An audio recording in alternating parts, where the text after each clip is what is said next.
Hello again, folks. Today we're going to be doing the last three sections from Chapter 6, 6.5, 6.6, and 6.7 respectively. Just to give you a quick overview, 6.5 is basically properties. 6.6 is solving equations using those properties. And these are some applications. I think very likely your homework would be primarily from these two. I'm debating this one. I'm definitely going to show you the material, and I have some examples prepared, but I don't know if I'm going to give you homework in that yet. I'm sort of debating that. All right. Today is November 5th, so here's our material. Notice that next week would be test number 2. I think what I'm going to do is exactly what I had done last time, which was to I made the test already, but I'm gonna mail it to you, and I'm gonna shoot a video to review the solutions for that on Tuesday. But I'm not gonna collect anything. I just want you to make sure that you do your homework. So I'm not gonna distract you, okay? But I'll give you credit either way. Veterans Day doesn't affect us, but it would be Wednesday in between then and then. Okay? The packet is vast. All right. There are a lot of things. Let me show you this. I'm kind of proud of it, actually. This is an overview of basically properties of logarithms. And I'll just go through these very briefly, but you definitely want to print this out because it would be a help to you in section 6.5 and 6.6. Okay. This is just a review. I made this ages ago, but these are the prime numbers. When we do something called condensing,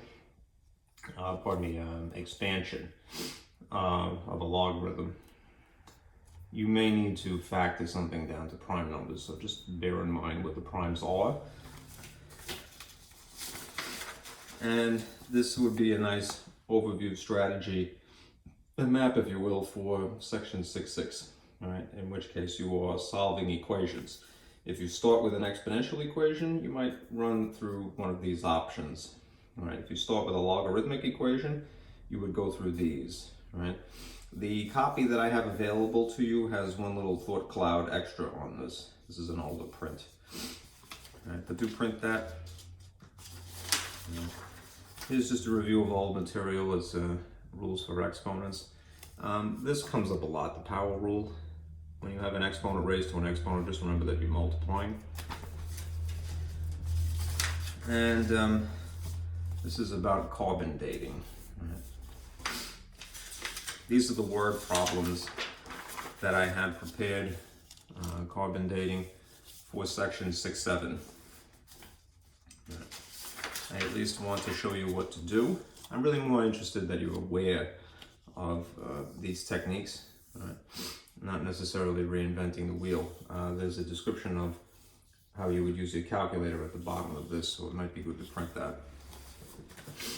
All right, let's start with this, okay? And put my glasses on. I'll get rid of that because I need space. Oh, my eraser is so much better. I think I know why, because I cleaned it. I should do that every day, but I don't. I'm not bragging, I'm just saying. Okay, let me get rid of that. I need to get these things. That's probably how I lost my protractor. Don't want to do that again. I don't want to lose that. Okay. Let's see. All right. Let us start with section 6.5. Right. 6.5 is logarithm properties. All right. Now, the agenda is basically this. All right. You're going to be asked to simplify, which is kind of arbitrary. Something that involves logarithms. Depends on your perspective, really, what qualifies as simplified or not. In theory, it is sometimes more simple looking at something when it is expanded.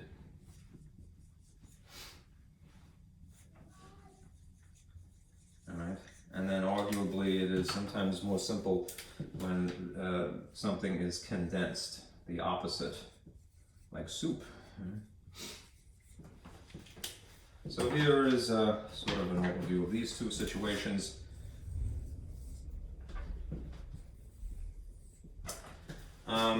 If you are given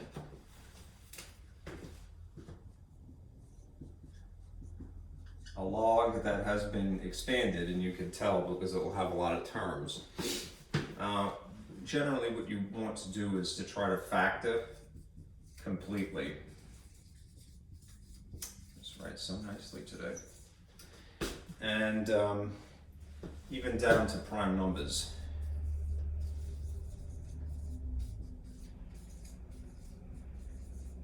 Which is why I included that handout, because it would be good in the long run to have memorized, 2, 3, 5, 7, 11, 13, and so forth. You can't memorize all prime numbers, but at least recognize that these are primes, because then you'll know when to stop, basically, in the process of factoring.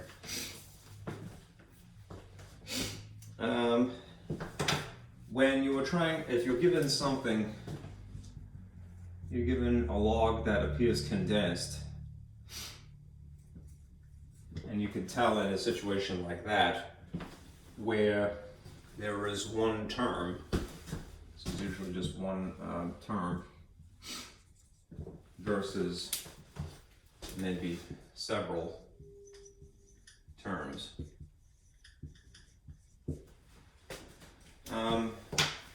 There is an order. Basically, you want to use something called the power rule first. It doesn't always involve the power rule, but you check, and if it does, then you will go ahead and use that. All right. Then the product rule, and then the quotient rule.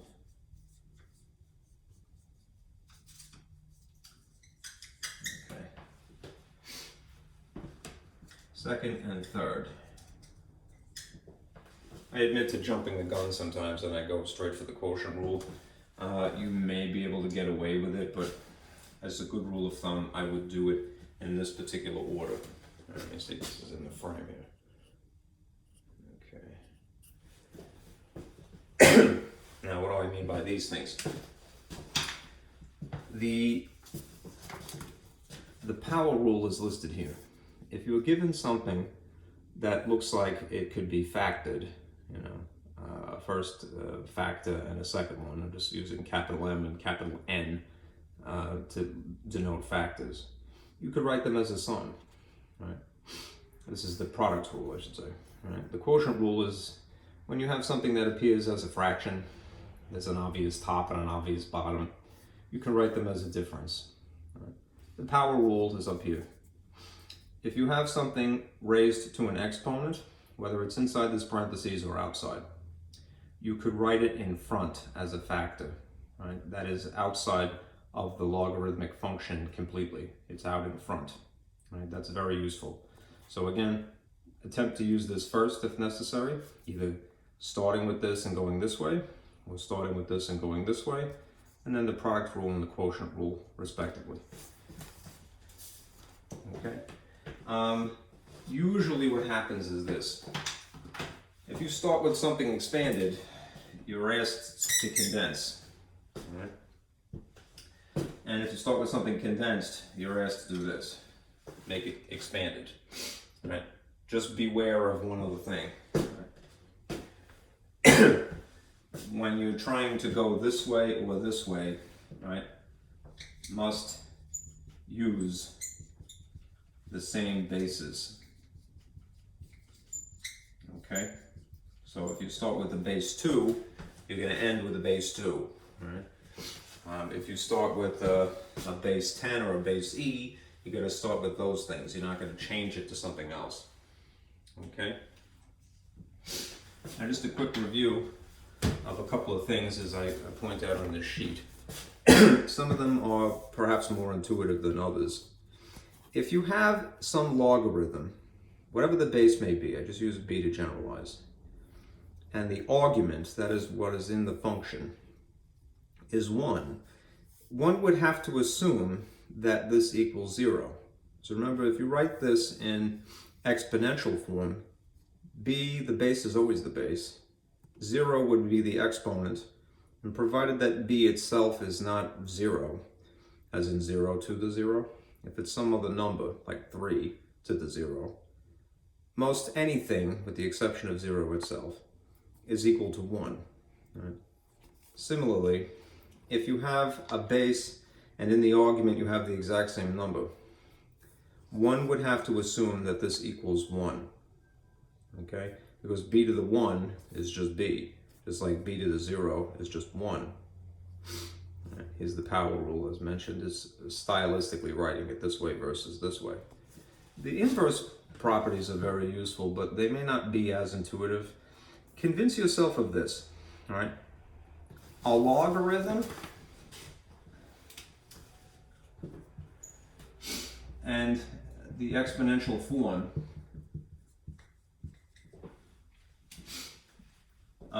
are inverses. A logarithm and an exponent are inverses. And you may not remember it from a while back, but when we were discussing functions, right, we had composite functions. When you have a function inserted inside another function, if they are truly inverses, and they would be if we're talking about logarithms and exponents, the outcome is x.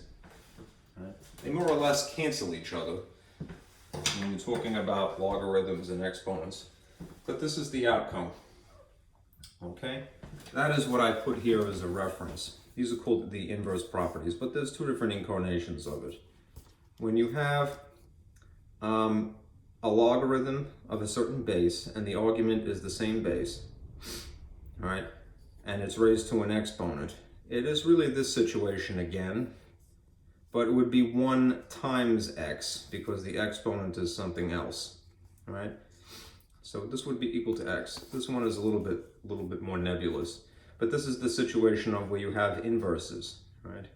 A logarithm and an exponent, right? Here's the exponent, it's just larger, and here's the logarithm written in the style of an exponent. See, it's raised up higher and it's a smaller font, right?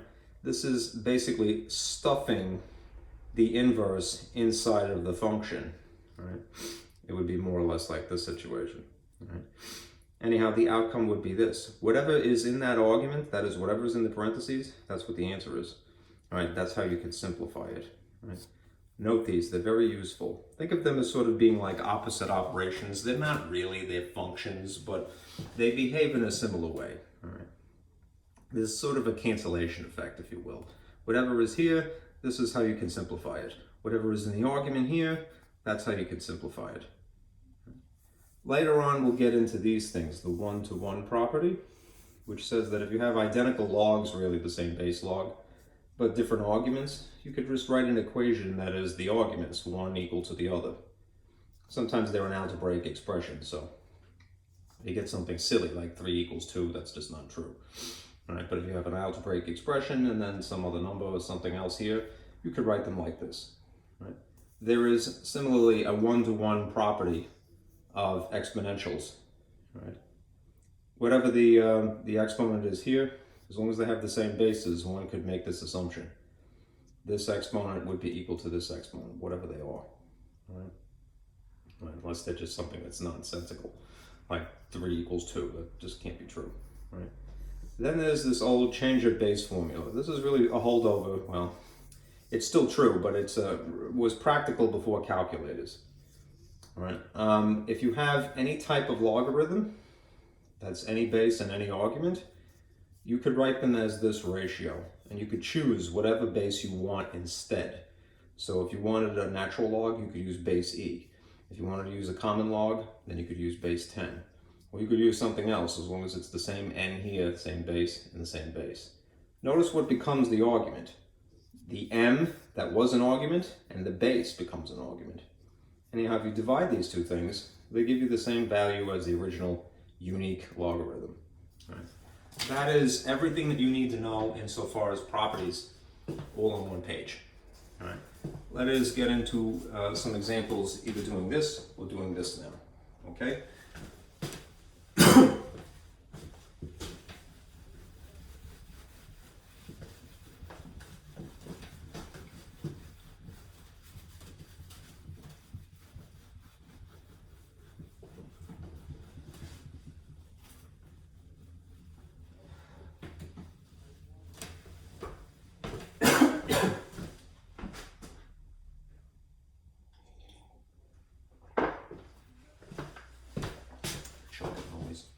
Okay, let us say that you had to expand something that looks like this. They really should tell you expand, but you could kind of guess after a while, judging by what you're looking at. You have the log base 3 of the argument 30x times 3x plus 4.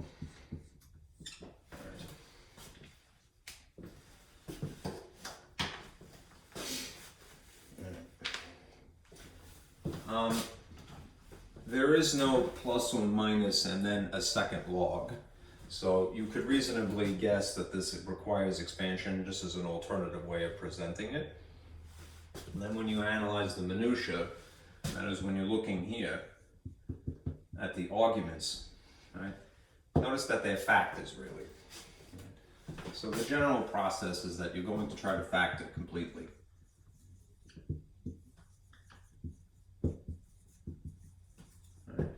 Write down the prime numbers if you can help it. That would be an example of using the product rule. So I'm going to point to this again. You take something that has two factors and make it a sum instead. They'll both be the same type of logarithm. Okay. So you would write log of base 3 and then 30x plus the log of base 3 and then this argument 3x plus 4. In this case, you could go further. You can break this down into, it might be a little faint in green, but I'll try. The log, oh geez, I'm eating my words, huh? The log of 30 plus the log base 3 of x.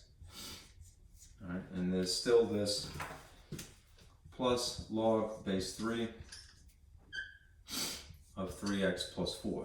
You might wonder, well, buddy, why don't you go ahead and do the same thing with the red portion here, all right? This is a binomial, right? And this is a monomial, right? The binomial, once it has factors like this, you really can't do anything with it, okay? Right? Even if you analyzed 3x, right? That is a prime number, right? And x can't be more simplified than in terms of a letter. So you'd be stuck with it, all right? Anyhow, 30 on the other hand, you can factor down into primes, right? Remember, what is 30 made out of, right? 5 and 6, right?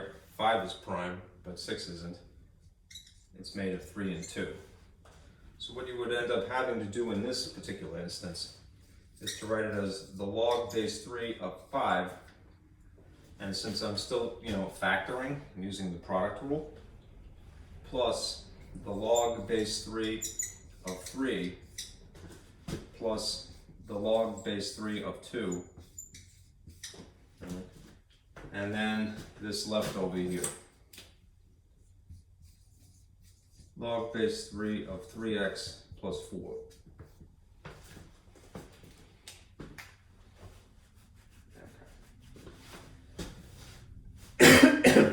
Oh, you know what I've niffed? This still is x here, sorry. Let me fix that.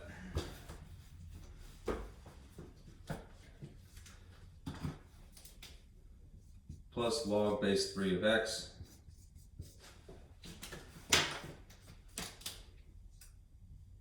plus the log base 3 of 3x plus 4.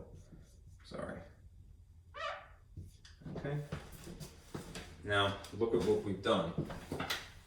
It is simplified in the respect of it's easier to see the individual parts, right? But it is definitely longer than it was, right? That's all compacted together. That would be a condensed form of this. This is the expanded form of this, right? And in theory, you could pile everything back together if you needed to. Right? 5, 3, 2x, and 3x plus 4.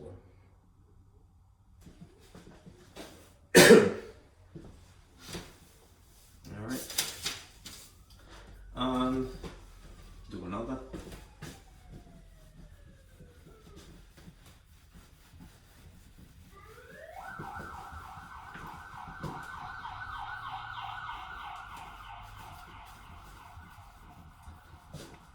Speed. Okay. Let us say that you had this now. The log, it's a common log, so there will be no reason to put the base here. You just assume it would be 10. Right. Of something that appears to be like a fraction. Right. Again, if you could factor it, right, you will eventually, right. But most immediately you can get, the quotient rule. Right here. Remember, when you have the quotient rule, this is for a situation where you have something that appears as a fraction. It's rational that there's this line here, and you would write it as a difference. Right? So immediately it would look like this.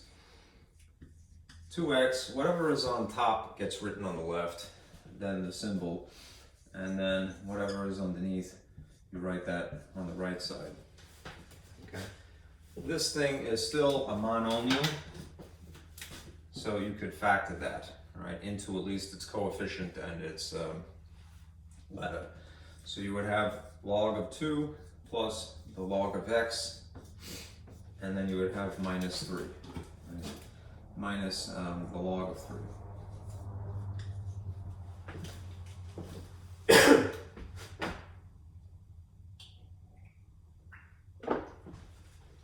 Okay, and that would be completely expanded. All right, let's do a similar one here. Get progressively more challenging. So you may have to do like 2 or 3 different rules at the same time. If you had to start with a natural log, in which case they would put ln instead of log e. You could, in theory, if you wanted to, instead of writing ln, you could put log e, but this is more concise, right? So if you had log, natural log of the argument x to the 4th y, and it is sitting on top of 7. All right, and we're going to expand it again. Right. The quotient rule would come into play immediately because of this line. Again, this is expanding, so you could do it as it is intuitive. Natural log of x to the 4th y minus natural log of 7.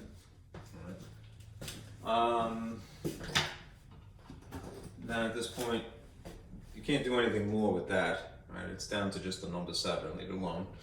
Right? But this is, again, a monomial of 2 factors here. So you're going to employ the product rule. And you would have the natural log of x to the 4th plus the natural log of y. Still minus 7. And lastly, you can finally incorporate the power rule.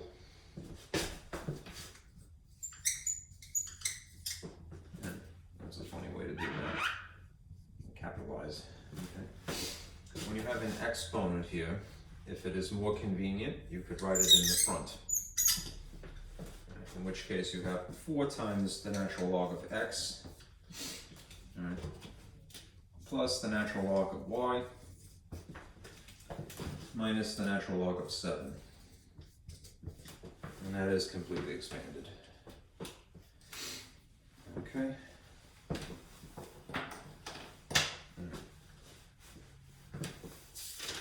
Let me do 2 more of these and then we'll switch to condensing.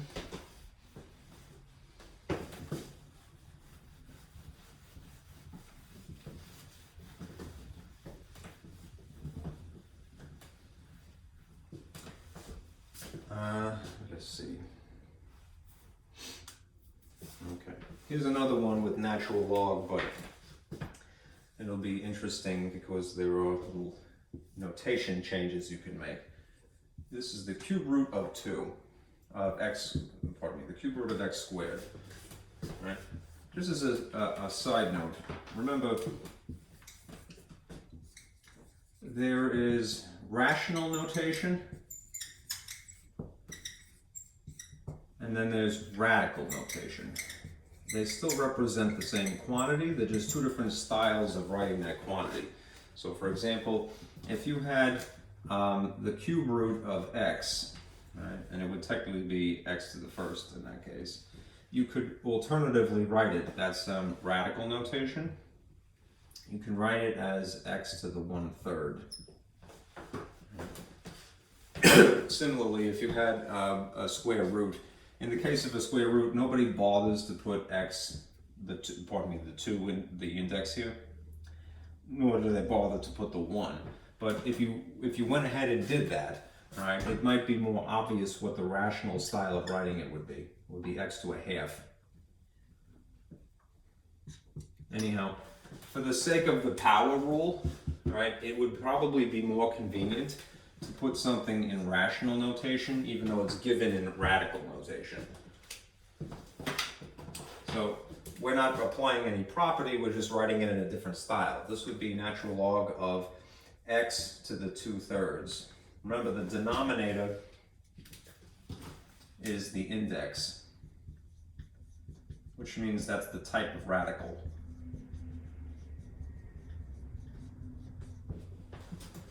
Okay? Whatever the inside exponent is, that would be on top. Okay.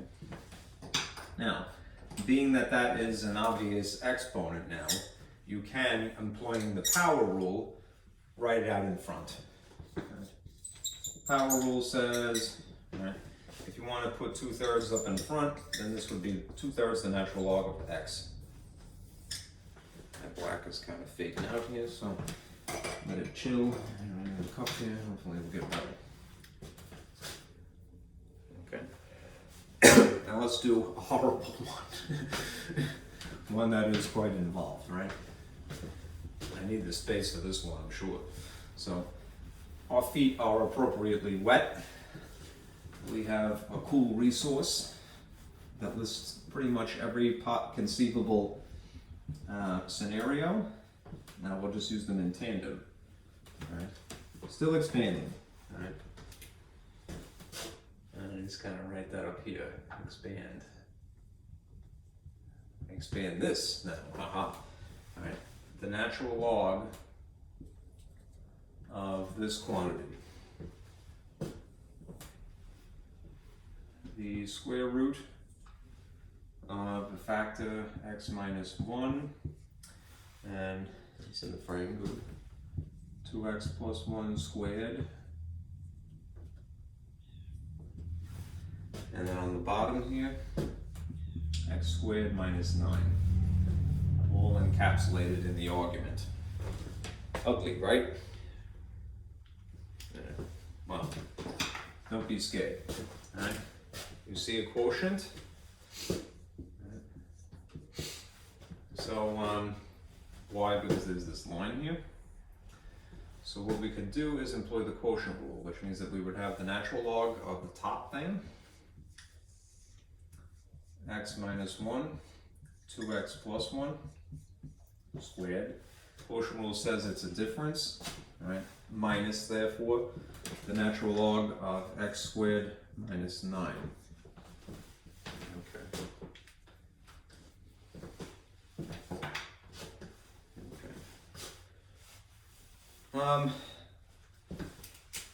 Stylistically, let's change some things. All right. This is a square root, which means that it is an index of 2, and everything in here, including that exponent that coincidentally is 2, would be raised to the first.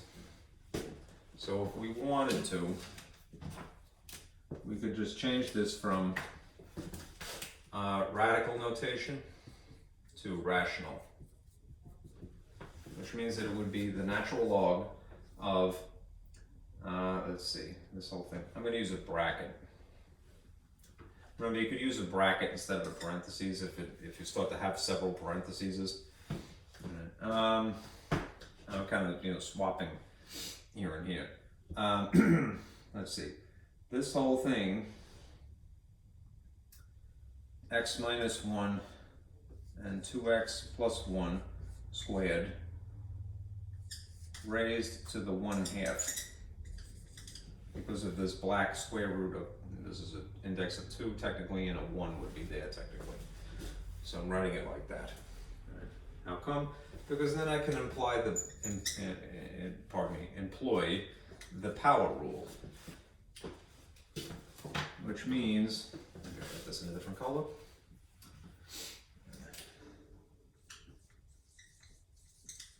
That this 1/2, if it is a convenience, I could write it up in the front. Okay. This is 1/2, the natural log of this slew of stuff here. Okay. Still x minus 1, 2x plus 1 squared. Okay.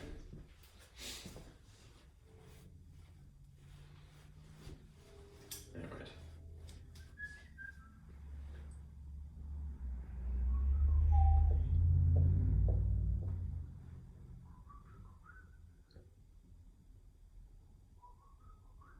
Okay. Now, I'm going to get back to this thing over here in red, but let me continue with this. All right. These are factors. So I'm going to leave this, and this is a factor of 1/2 here. I'm going to leave this 1/2 on the very outside of this. All right. And I'm going to employ the product rule now for the natural log of these two factors, m and n, if you like, the model. All right. The product rule says that I could write these as a sum. So I have this natural log of 2x plus 1 squared. Right. And this is still everything being multiplied by 1/2, which means that eventually I may need to distribute this 1/2 to both of these natural logs. But I'm running out of space, so I'm getting in trouble. I'm going to try to squeeze in one more line of logic here. All right, and I'll put it in red, not to confuse it with this thing over here. And if I have to, I will pitch the camera just ever so slightly so that it's more visible. Okay. I can employ the power rule here as well, independently of this. This 2, stick it up in front. All right. Which means that this would be a 2 here, okay? And then it's no longer there, okay? We've got it down to a binomial, so we're gonna leave it alone. And if I distribute now this 1/2 to this first natural log, and then to this second natural log, what's gonna happen, and this is just distributing, is that the first one is going to maintain the 1/2 natural log of the argument x minus 1. But the second one, when you apply 1/2 to its reciprocal, 2/1, technically, the 2 that is moved by the power rule, is that there's a cancellation effect, right? So this is going to be still plus, because that's what there, that is what is there. And then there's a natural log of this argument, 2x plus 1. Okay. What you see in red down here is as far as you can take that right now, okay? The other side here is kind of a disguised form of the difference of 2 squares. Right? There are some numbers that it would be good in the long run strategically to memorize them, to recognize them as being something that can be written as an exponent of 2, especially when you're dealing with exponential stuff, right? And that is something like 9. That's really 3 squared. So it is the difference of two things that are squared, which means that this thing just factored would be this, minus the natural log, and in parentheses, x minus 3, x plus 3. Okay. And in that instance, the only thing that you can do left is apply the product rule here, because they're factors. Now bear in mind, there is a negative here, right? So we're going to worry about that in a moment, right? I'm going to basically encapsulate this, right? And then if it's necessary, distribute a negative. But let me apply product rule first. This is the natural log of x minus 3, and the product rule says that it would be written as a sum, the natural log of x plus 3, okay, minus. Okay. So in a similar way to having to distribute 1/2 to each of these natural logs, I'm really going to have to distribute the quantity -1 to each of these natural logs, which means at the very bottom here, and I'll put it adjacent to what's in red already, if I distribute a negative to each of these quantities, that makes this minus natural log of x minus 3 minus the natural log of x plus 3. Thankfully, I was able to fit it all on one board. Okay, so that is completely done. All right, 1/2 times the natural log of the argument x minus 1 plus the natural log of the argument 2x plus 1 minus the natural log of x minus 3 minus the natural log of x plus 3. All right, and if you have the x plus 3 here and the x minus 3 there, that's cool too. All right. Best advice I can give you for expansion is attempt to factor as completely as possible. All right, this is an example of that. When you have these other binomials, you can't realistically factor them. You know, certainly not x minus 1.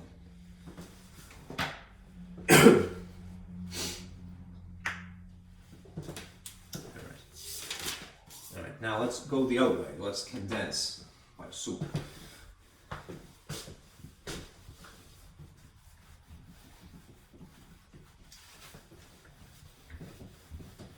So happy my markers are cooperating today, not really giving me trouble. And you know what? All I did was, not to digress too much, I took a wire brush to this eraser, and that's why it's a little bit more fuzzy.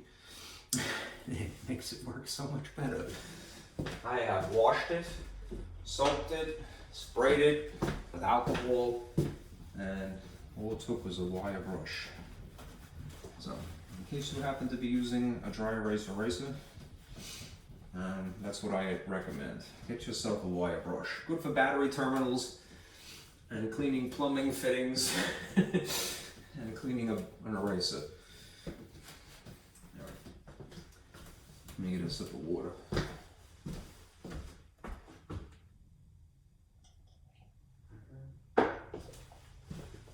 Okay, now we're condensing.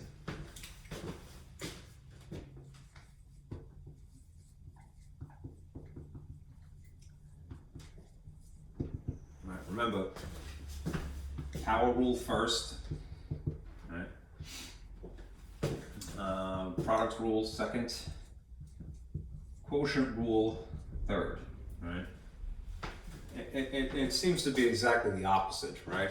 In those examples that we had done just a few minutes ago, the quotient rule ended up being first, the product rule being second, and the power rule, these two, maybe a little bit more debatable, but it tend to be backwards. So maybe that's not a coincidence. Other times you just do things intuitively, but I don't like to just tell people to do things intuitively. That's not right. Right? Anyhow, for condensing, definitely do this first, second, third.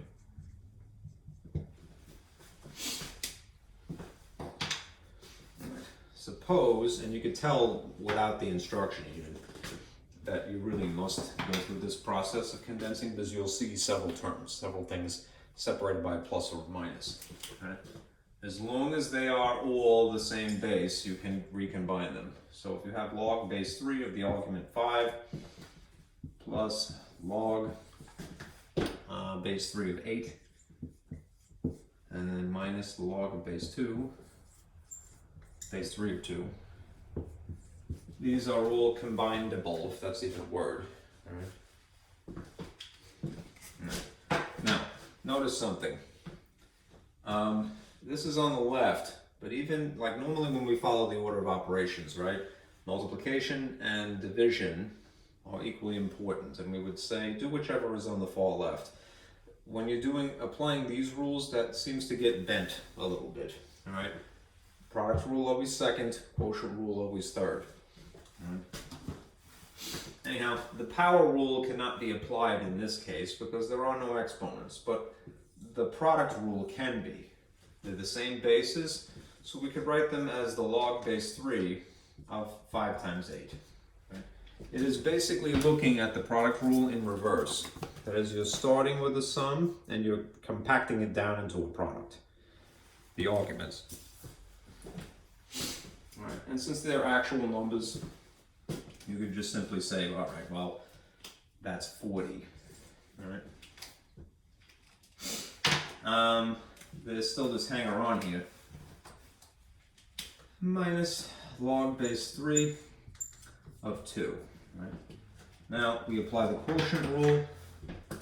Whatever is on the left is on top. So this is the log base 3 of this sort of fraction-esque argument, 40, sitting on top of 2. And again, because they are regular ordinary numbers, we can recombine them. Right? What is half of 40? 20, right? And that's the result, condensed completely. Okay. Let's do an ugly one.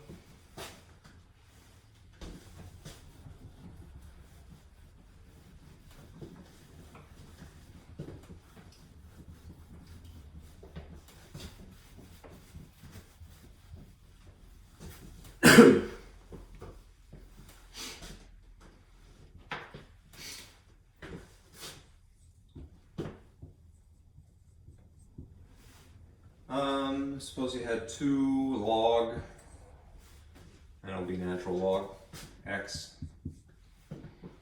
minus 4 log of x plus 5. That's a lot of flair on that one. Plus 1x, 1 over x rather. Log the natural, pardon me, the argument 3x plus 5.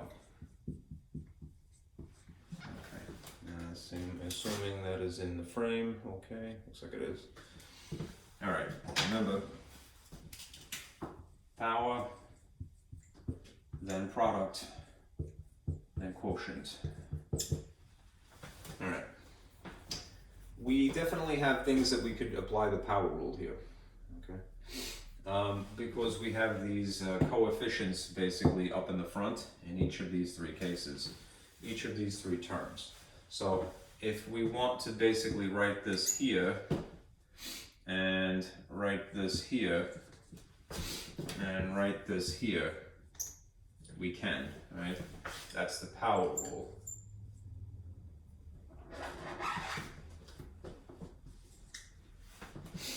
Yeah. You might be wondering, should I take the negative with it? I wouldn't, I would just take the digit. Right. Log of x squared. You might wonder also, do I have to put the 2 on the inside of this parentheses, the argument? Nah, it's fine either way, right? I would put it on the outside if there intentionally if there was a second term here in the argument. Minus the log of x plus 5 to the 4th.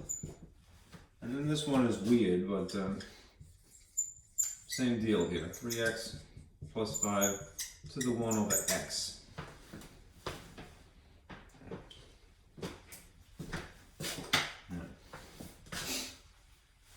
Now there is one other thing we could do, And again, it harkens back to old material. In the packet also, I think I may have given you this already a long time ago, but let me just point at it. Here is a summary of rules of exponents, which will be coming in handy in the next section.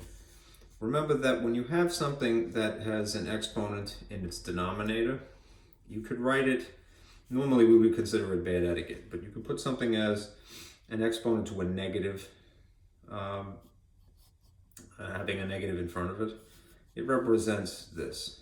Now what we have here is something that is already in the rational style. Right?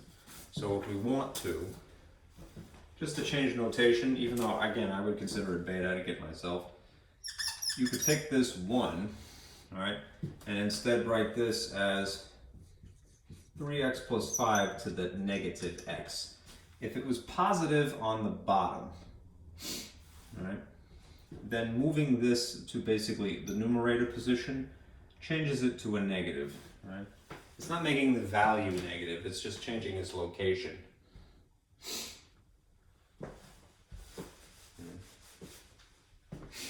And it's signifying that.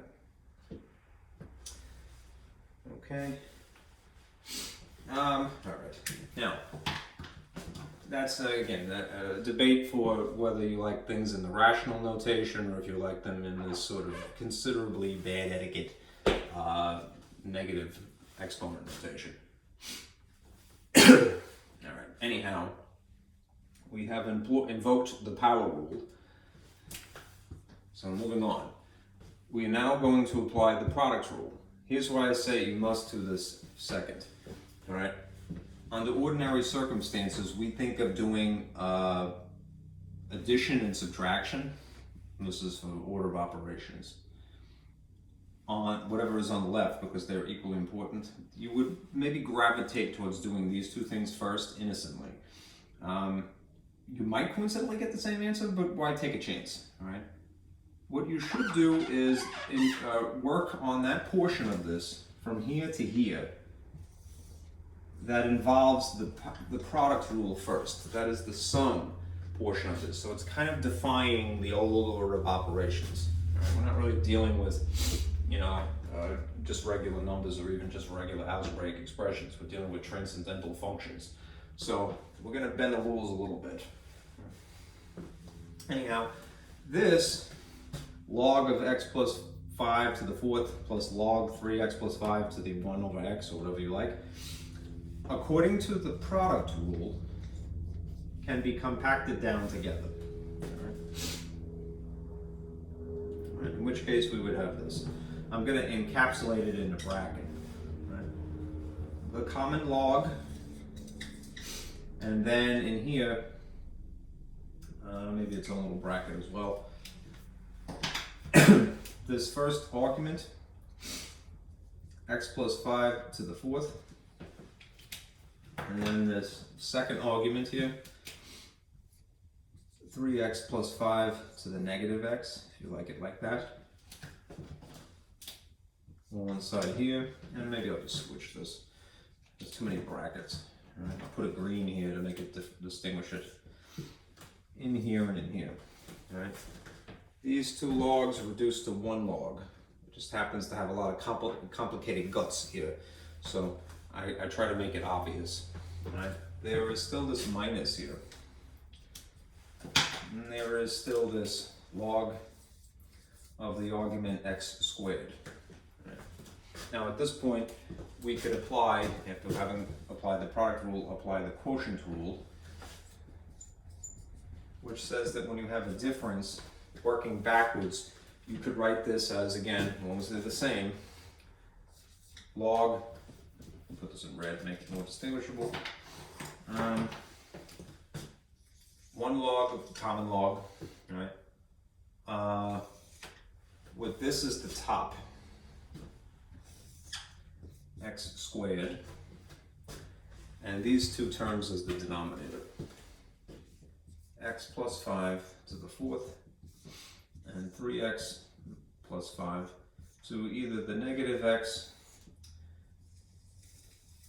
or 1 over x.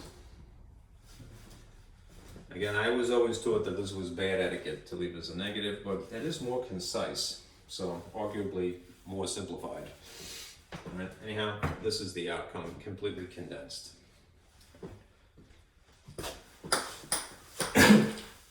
Just dropping things.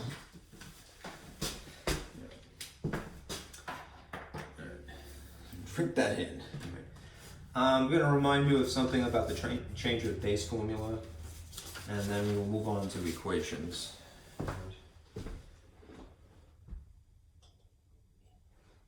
Okay. I kind of alluded to this last time, but I think it warrants repetition.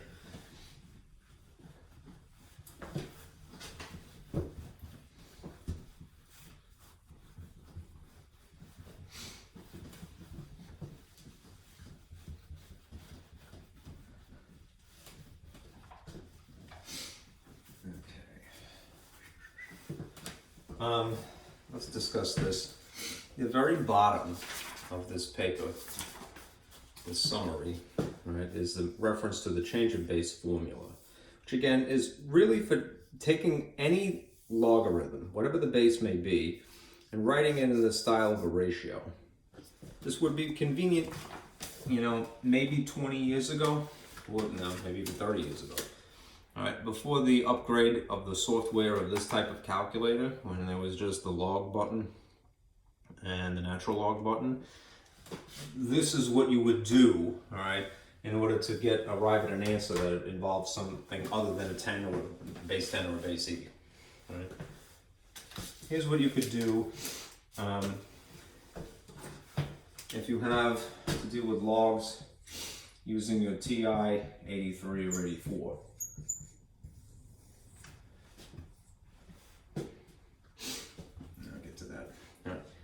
If you have a base 10 logarithm, right, you know, the so-called, well, I should say so-called, it is what it is, the common log, right, you could really just press this button and it is understood as being that situation. If you have a base E, which is the natural log,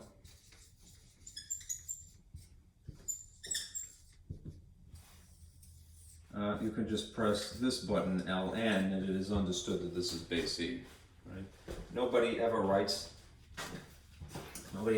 this log with an E here, but it really means that, right, when you see Ln. Just like this is really log 10. Nobody ever writes that, but you could write it like that.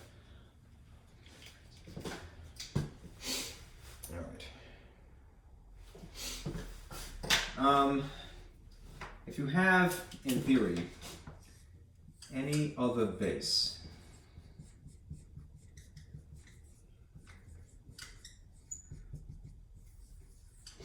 there's a couple of key sequences you can go through. All right? If you have a relatively new calculator, and by relatively new I mean something about 10 years old or more recent than that, all right? If you press the math button, the software should have in the bottom of this list something that reads log base. And when you press that, what you see on the screen is the word log, a little void here and a void here. Right?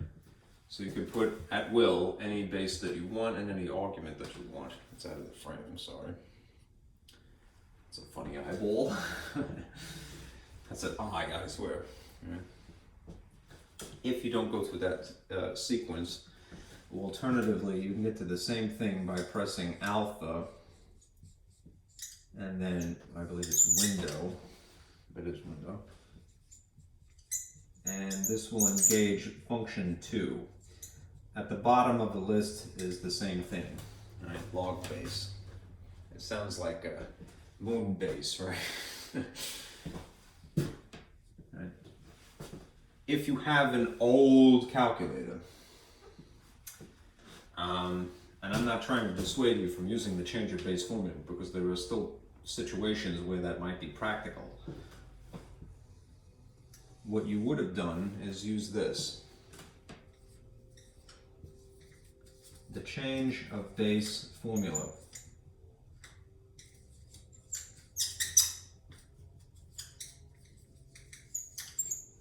And it will give you the same outcome as whatever your unique logarithm is. Right? And what does it look like? It's on the sheet, but let me just point out some features here.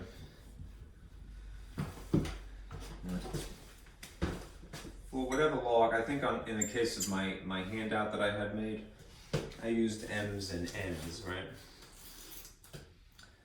Whatever the base may be, whatever this argument is here, you could write this as whatever type of logarithm you want, right? And again, if you were doing this 20, 30 years ago, you probably would have just went for the log button on your calculator and then entered whatever the argument is, right? And then division symbol, and then hit the log button again, and then actually typed the base in place of the argument. Nowadays, you don't have to do this, but it's still useful. The change of base formula might come in handy if you're trying to simplify something, all right? As long as you have, you know, whatever the base is here, I'm going to put A, right? As long as it's the same here and here, even if you use natural log, you have natural log of M over natural log of B, right? That would be base C and base E. Whatever they are, in theory you could use 3's, right? 2's, 5's, whatever you want, as long as they're the same. You could compact something into this. And it is arguably less complex, right? It really is a matter of perspective for the same reason I mentioned earlier, right? To have something condensed is sometimes more aesthetically pleasing, you know?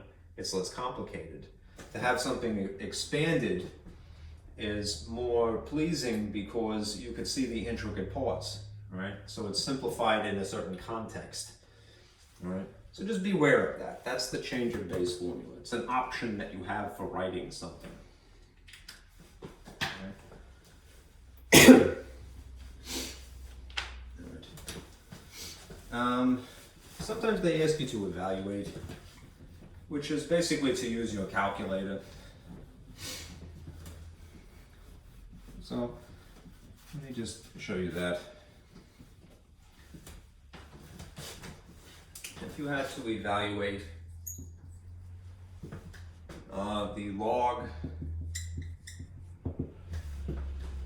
base 5 of the argument 36, all right? Let's go through both sequences to see what would happen. All right, here's the first sequence, right? Alpha window is probably the fastest thing, maybe. Alpha window. See at the bottom of the list you have option 5 here. Look at the way it is written. Right? I'm blocking it with my ridiculous body here, so I'll move aside. If I enter 5 in the open void here, and then enter 36, right, you see what you get as a decimal, 2.226, whatever it is.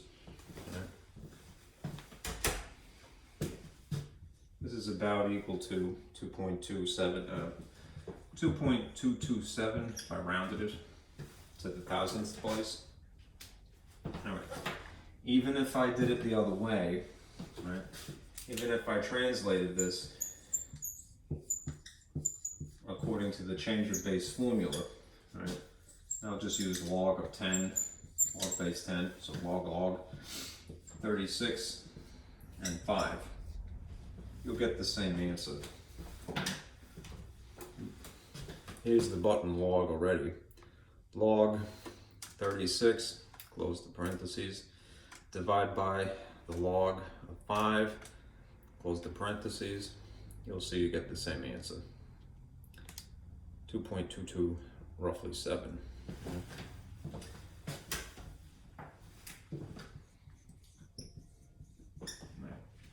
Again, even if you went with natural log of 36 over the natural log of 5,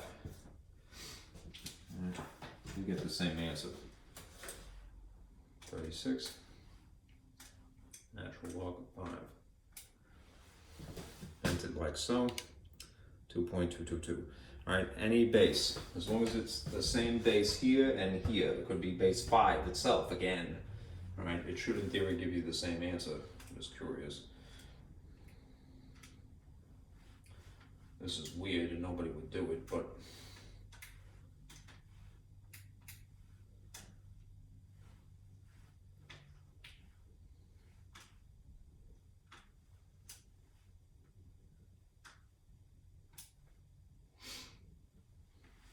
let's test the theory here. Here, I'm being devil's advocate here. I chose base 5, and there's the top of the logs. And then I chose base 5 again, and there's the argument of 5. Same answer. All right. All right, clear. Come on. There you go. All right. Enough of that. Let us go through this map, if you will, for dealing with solving equations. All right. What you want to do is decide up front. Am I given an exponential equation per se, or am I given a logarithmic equation? And you can tell because you'll see just something that has an exponent, or you'll see something that has the word log, right? Or ln potentially for natural log. Right? So depending upon what you start with, this is the course of action for exponential, and here's the course of action for given a logarithmic equation. All right. So print this, please, all right? And I'll point to it as it occurs, but let's work on exponentials first. This is section 6.6.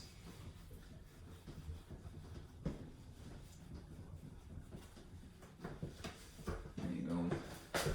Section 6.6, solving exponential and logarithmic equations. Various methods of doing that. Okay.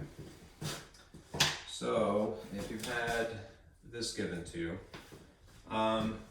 2 to the x minus 1, this is the exponent here, is equal to 2 to the 2x minus 4. All right.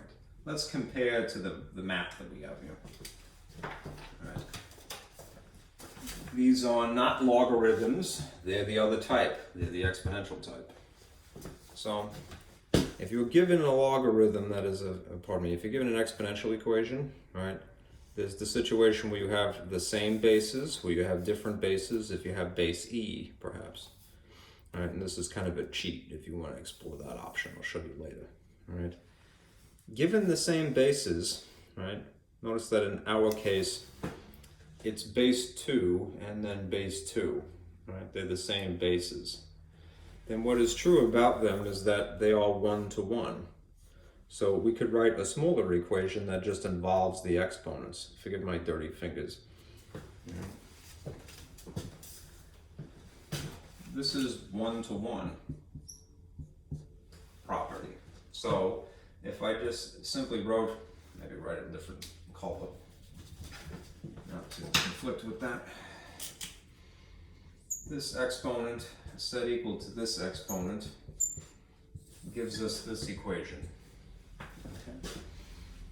And we'll solve for x now. All right.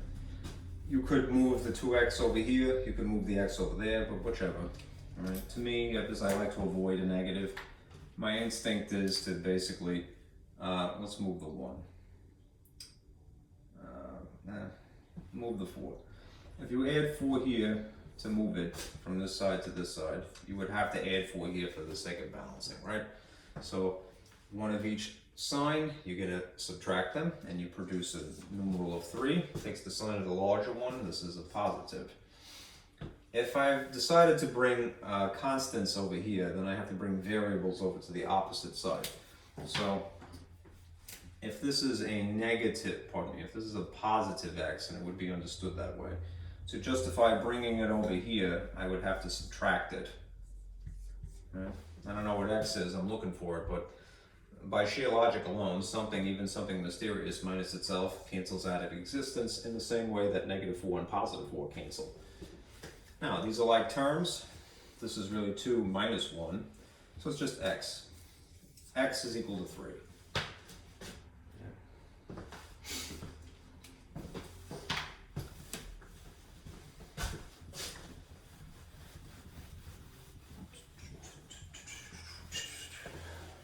Pour water, please.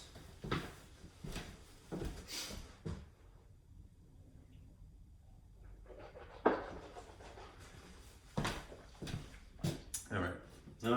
Suppose you had something that looked like this.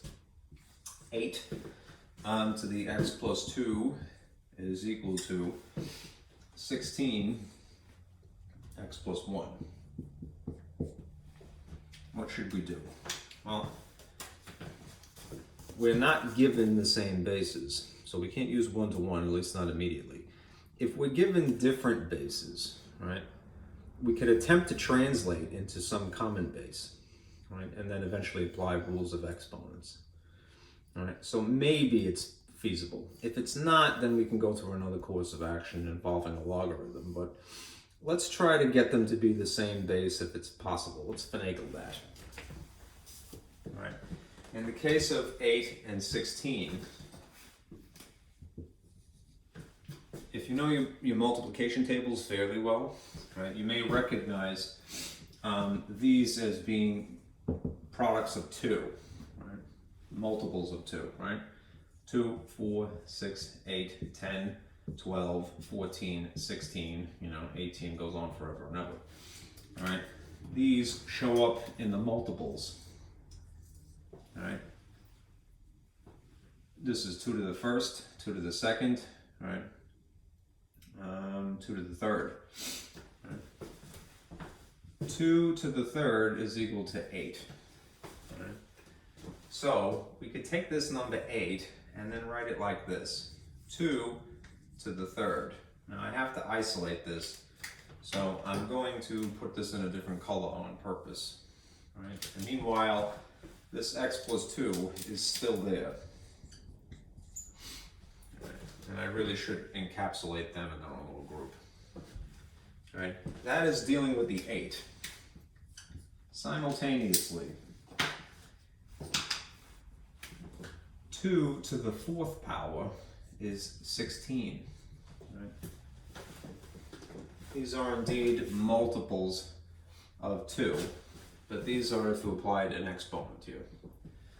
All right. So it turns out that I can, in fact, translate these two bases into a common base of 2 to the 4th in this case, and 2 to the 3rd in this case.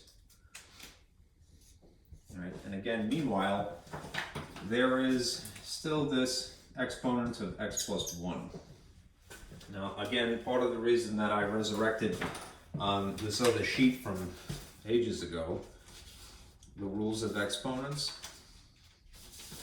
is because I wanted to remind you of the power rule of exponents, never mind the power rule of logarithms. When you have an exponent raised to an exponent, you have to multiply them. All right? This is not to be confused with the product rule, which unfortunately sounds like the same thing. Right? The product rule is when you add exponents. When you have an exponent raised to an exponent, as you have in each of these cases, you have to multiply them.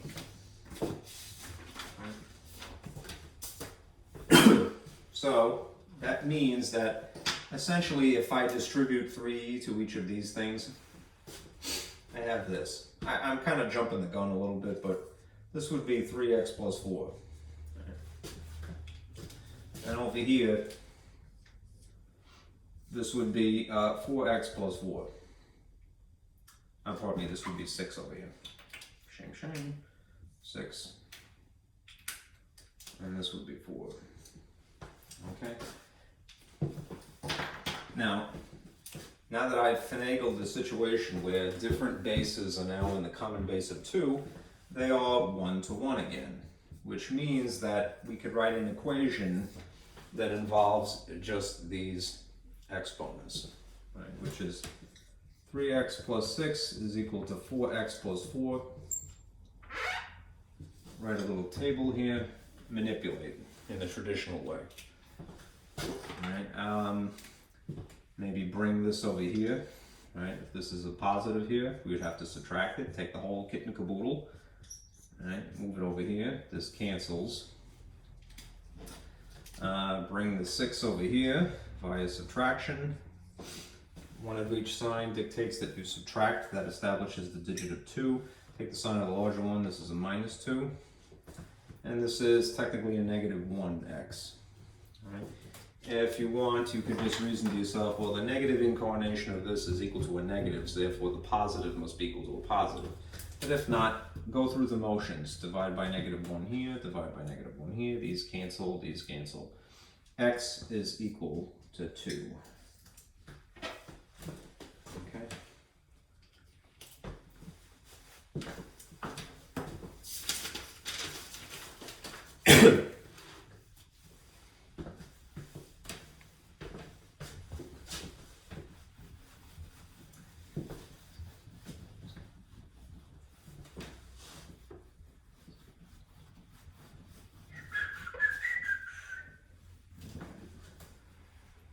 Now, eventually we get to the situation where we can't convert them.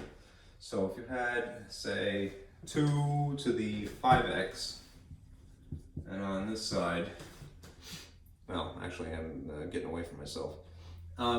Let's say you had this. If you had square root of 2, this is going to be fine. They'll be 1 to 1 because they're both 2's, right? But you'd have to write this in rational notation versus what it is, radical notation. So bear in mind, if this is a square root, there's really an index of 2, and if nothing is written here, you would assume it is 1, which makes this 2 to the 5x is equal to 2 to the half.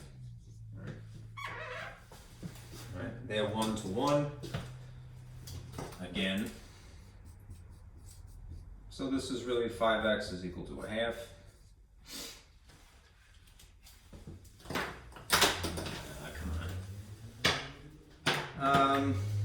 You would have to divide by 5 to isolate 5, which means it's going to end up down here. All right, and you end up with x is equal to 1/10. Okay. Let me show you that trick. All right, it's going to fail. I should not spoil the surprise, but I still want to show it to you because it will be useful later. Way back, this is kind of a recurring theme here. I pointed this from ages ago too. I think the first handout that I ever had given you, I don't have it with me unfortunately. I have it in my other book. Okay. Here. When we were solving quadratic equations, I had an overview of different methods that I want to point out now. Let's see if I have it here. Here we go. This isn't useful right now, the quadratic equation methods, but one of the things I said is that if you want, we usually factor and apply the zero product rule. Since we're all armed with the calculator, a very practical usage of it is to get it to do things for you, like solving equations, and there are little tricks to that. You could, if you have a quadratic equation back in the day, you could disguise it to be a linear, it's a quadratic, parabolic, graphing function, y equals something, right? And then get it to graph like so, right? And then look for, in that case, the x-intercepts, Well, what you might do now, similar to graphing to solve for x, right, is go about this process, right? Try to graph both sides of an equation. We'll call one side y1 and the other side y2, and then look for the point of intersection, because whatever that x value is, that's the answer. If they cross, right? The problem you're going to see is that they're not going to, but it's still worth exploring, right? And when I do some word problems with you later, you might go, oh, cool, right? So I'm glad. Right? Imagine this. if you had 3 to the x plus 1 is equal to negative 2. Right. I'm going to try graphing this each, and then look for the intersection.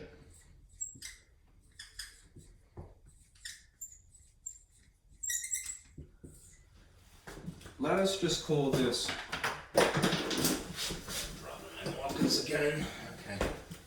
Let us call this one y1. Let us call this y2. Right? There are some things you can tell almost immediately. Right? y2 is definitely the easier of them. If you were going to graph the line y equals negative 2, it's a horizontal line. At the location of negative 2, there would be this line that runs this way. This is an exponential equation, so it's going to be a curve, right? And it's exponent. There's no negative here, so one could assume that it's going to be it's going to be curving upward like this into the first quadrant. Just a cheat, right? Do some brute force work here. If this was equal to 3 to the x plus 1, right? And I stuck a 0 in place of x to find the y-intercept, that would just be 3 to the first, which means that the coordinate would be 0 for x and then 3 for y. So you would have up here, right, a y-intercept, and this is exponential, that looks something like this. Now, since it's an exponential function, it's probably going to run along the axis here, but that makes it parallel to the line that is y equals negative 2, right? Anyhow, you will see if you plug these into your calculator that they're not going to cross, all right? So I have to do a couple of things here, but let me turn that off. If you start with y equals, right, and you type in negative 2, immediately you could graph that, right? I have to adjust my screen because I had been messing with it. So zoom and then Z standard. Here's our line, right? If I now attempt to put in this red curve here, this exponential, I'm going to just superimpose it. So I'm going to put 3 and then press the caret symbol to get an exponent in here. And then because it's a binomial, maybe I should be a good guy and group these. Right? Parentheses. It's probably overkill, but I like to be careful. There you have that, x plus 1. If you hit graph, right, there's the curve. Now notice something. Even if you zoom in, I'm going to try option 2. Sometimes zoom is okay, sometimes it's not. There's negative 2. They're never going to cross. And this is going to run parallel to the y-axis, pardon me, to the x-axis this way. And this is a horizontal line to begin with, so it's always parallel to the x-axis. If you're still not convinced, remember, you could always have the calculator tell you what the point of intersection is. So even if I back off for a minute, I gotta just make it zoom out for a moment. That's a little bit more satisfying a picture. All right. Let us make the calculator try to tell us. If you hit second and then trace, it engages the calc feature. One of the functions is intersection, so I'm going to choose that, 5. And it's going to ask me goofy questions. Is this the first curve? It's technically a line, so it's not curved, but you're going to go, yeah. All right, so you hit enter to say, yeah. All right, and then the bug moves over here, the cursor, all right? And he goes, is this the second curve? And you go, yeah. All right? And then it goes, you want me to guess? And you're going to go, yeah. And it might go into convulsions now because there is no answer. Ah! Why? Because there's no answer. All right? There's no, the reason that it crashed is because there's no intersection. All right? This is a problem that has no common solution. You know, I think that's kind of interesting, and that's why I take the time to explain it to you. Right? Just realize the awesome power that you have. I don't like to bow to the calculator, really. You should never do that. But when it's possible to use it for some practical reason, don't be afraid to do that or ashamed. Okay. There's no intersection. So you could tell there's no solution. No solution.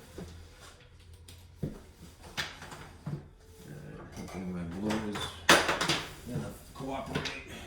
Okay, moving on. Alright. Now, alternatively,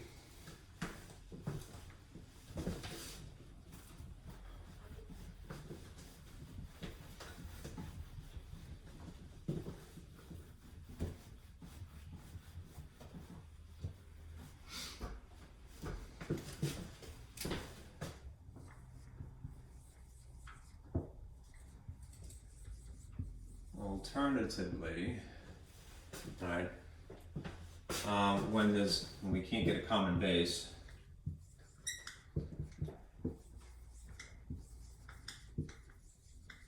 here's what we may do. Right? We may apply logarithms. I'm going to point at my little map again here. All right. Try the graphical method. It failed us because there was no answer in that case. We've had these problems where we have the same bases, and now we have a situation where we have different bases, but we can't do this. We can't get them to be common. All right. So what do? All right. We're going to apply a logarithm. Now here's the minutia. We're going to use common log, right, if there is a 10 involved. We're going to use natural log if there's not a 10 involved. So here's the problem. I probably should have written it first. Suppose you had this. 5 to the x plus 2. And it is equal to 4 to the x. Right. There's no common base that we could conceive of, at least that would be a nice number. Right. So, what we're going to do is look to see, is there a 10 involved here? Base 10? At all? No, right? So what we're going to use is natural log instead, right? Base E. Remember, I am fond of saying this because it's true, right? You could get away with murder in math world as long as you're consistent. So if I decide arbitrarily, right, to raise this 5, and pardon me, apply a natural log to this 5 here, then that's fine. As long as I do the exact same thing to this 4 over here. Yeah.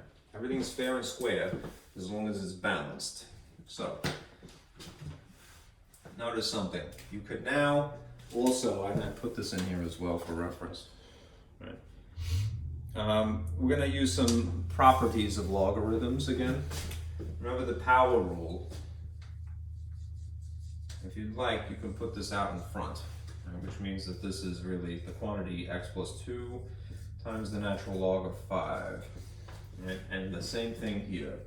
This x we can put up in front. So this is x times the natural log of 4. This one is a little tricky. This is a lot of swapping sides you're going to notice in a moment. But it's still doable. Right? Normally when we distribute, the thing that we're distributing is up in the front here, right? But it happens to be in the back in this situation. So don't be dissuaded. I'm going to apply this quantity to each of these two terms here. The reason that I want to do that is because later on I might be able to factor out the x that happens coincidentally to be on the opposite side. So I have a long game is what I'm really aiming at here. Right? This is going to be x natural log of 5. I'm going to ditch the parentheses just because it's not really necessary. It's not too bulky, it's a single digit. And this would be 2 natural log of 5. And on the opposite side there is this x natural log of 4. The things that have a common factor, these two things, natural log of 5 and natural log of 4, have a common factor of x now, at least that is evident. So what I want to do is bring them together, right? And I will do that via algebraic process. I'll either add or subtract the 5 portion here to that side or the 4 on the opposite side. Whichever is less work would really be ideal. But sometimes it's hard to tell. Let us say that I did this. It isn't necessarily the only way, but my instinct is telling me I'm going to move this natural log of 4 over here and put this 2 over there. All right, that may end up being more work because I'm doing 2 swaps, but maybe I can get away with it. We'll see. All right. Natural x, natural log of 4, and then this quantity would be here, where it is, that has at least a like term, factor. All right. This quantity is mysterious, but who cares? It's something minus itself. So by sheer logic alone, it would cancel. Right? I need the board space, so I'm going to erase a little bit and write what I have. This positive 2, I'm going to move to the opposite side. So since I can't combine it with anything, I'm just going to plop it over here. It would cancel in this respect. On this side, that's a 4 dopey. All right. I have x natural log of 5 minus x natural log of 4 is equal to negative 2 natural log of 5. Okay. Now what I could do is factor out the x's in theory. Why bother to do that? Right? You might say, well, hey, these are the similar arguments. That's true, but we're solving for x. So I want to bring all x's onto one side, and I kind of like the left, which is really why I'm going this way with this portion rather than the other way. All right? So, common factor of x, I could write that out in front of these 2 terms. All right? Now I have 1x rather than 2, because I factored it out. This is negative 2 natural log of 5. Okay, now the quotient rule says that I can condense this into just 1 natural log. It's going to look like a fraction, and it's going to have a 5 on top and a 4 on the bottom, but that is also fine. Now I have that, x times this. Right. And this is meanwhile still negative 2 natural log of 5. Parentheses might be convenient at this point. Move that out of the way.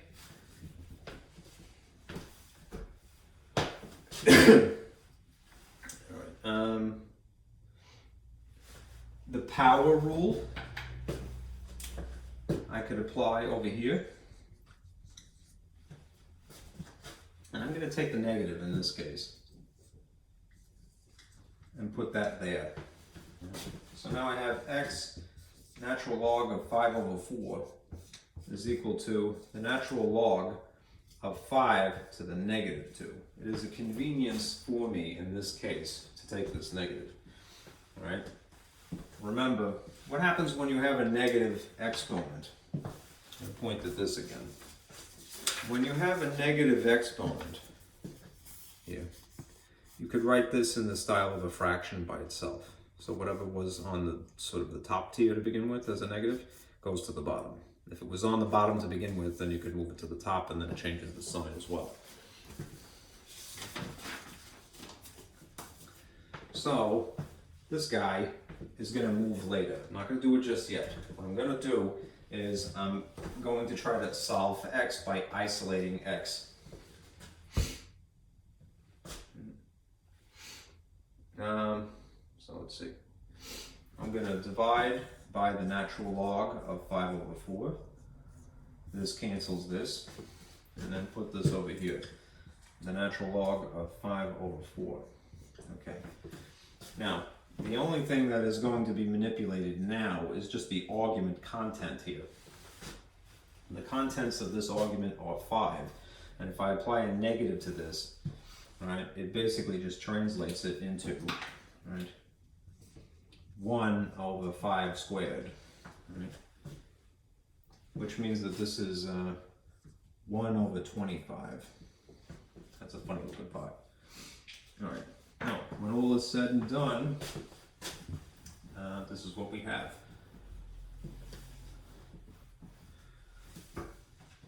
We have x isolated. That is what the objective was to solve for x, all right? And now we have this natural log of this argument, 1 over 25, sitting on top of this argument of natural log of 5 over 4. In theory, you could put these, you could expand this by the quotient rule again, but it would probably be impractical. This is certainly more condensed, right? And notice that we have all regular numbers here, all right? This is a fraction, this is a regular fraction. So we're definitely going to get a numerical value. You can plug this into your calculator and now get a value, all right? And if you did, you'd get approximately negative 14.425. It's a little cumbersome to have to enter in fractions, but it's feasible. If you really wanted to, and this is, I'm not to beat a dead horse, but you could use the change of base formula, right? Why? Because these are a natural log and a natural log, they're the same bases. They're both base e's, which means that if you applied the change of, and you're not obligated to do this, if you applied the change of base formula, you could write this as the log of, this is the base down here, a weird fraction for a base, right? And this is the argument up here, 1 over 25, right? If you entered this in your calculator, you get negative 14.425. If you entered this, you will get the same value. Right? Here's proof. Right? It's a little awkward, but here's what you would get.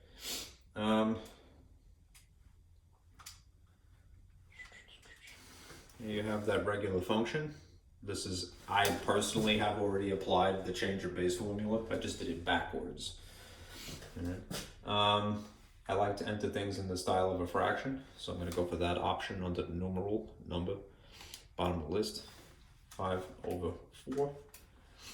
And then I'm going to do the same thing here. If you want to enter things in the intuitive way, math, scroll over to num, go to the bottom and /d, or you can hit alpha, and I want to say it's the function 1 here. 1 over 25. See what you get. Negative 14.4251. Same figure.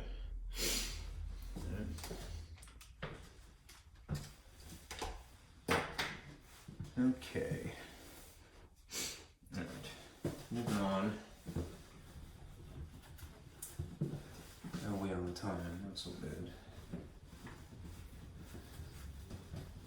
I get a sip of water. I may have to refill myself, pardon me.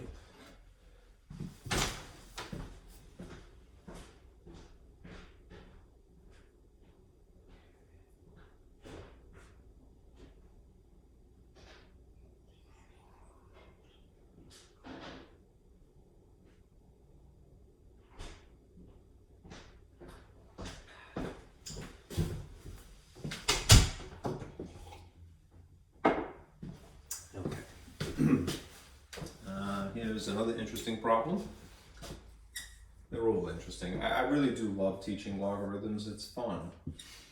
And they say, if you understand logarithms well, it makes calculus so much easier. Right? I don't know if that's true or not. I was taught calculus in the way that I had been. And they really never made a big deal of it, but maybe they should have. Okay. Now, when you have a situation like this, right? I'm going to point to my map. Right? You're definitely dealing with something exponential. Right? This is an exponent. This is a base here. It happens to be base E.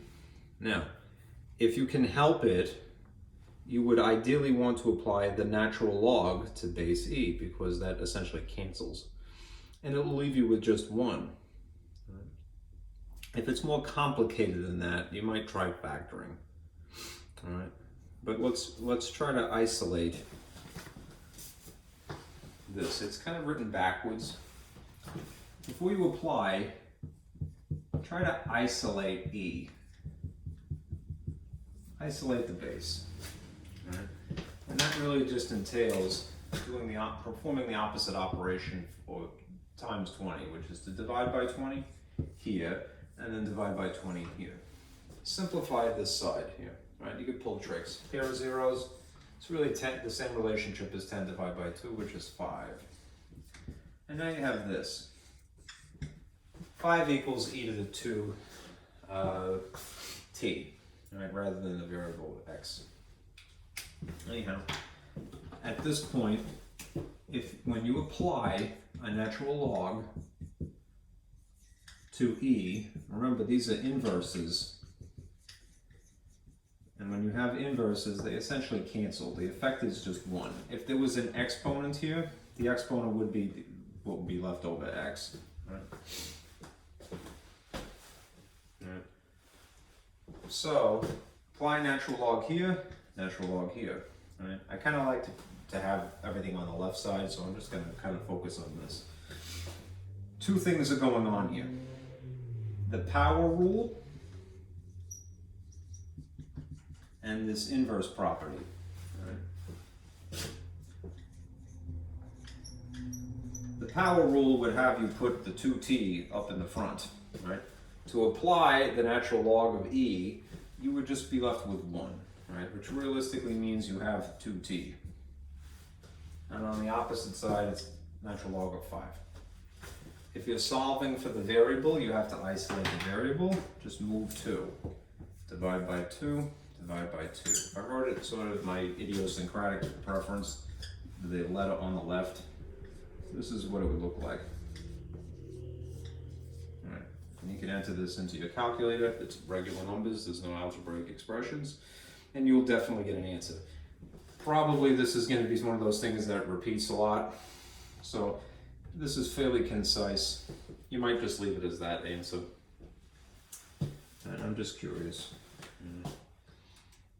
Okay, the natural log of 5 divided by 2 would get something like this. About equal to 0.805. Okay.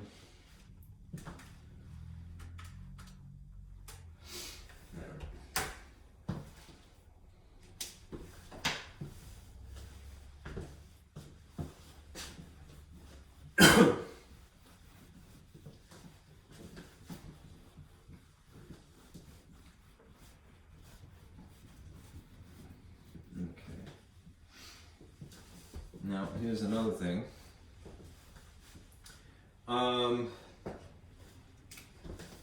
4e to the 2x plus 5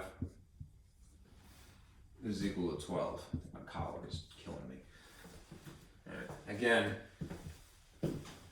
try to isolate e, all right, and then eventually isolate x. Because that's what we're actually solving for. So, every day air raid siren. Every day it's a jailbreak, you know, in South Amboy. I'm hearing, I don't know if you could pick it up on the camera there, but. Yeah. Alright. The end of the world, here come the missiles, I hope not. Right. Move 5.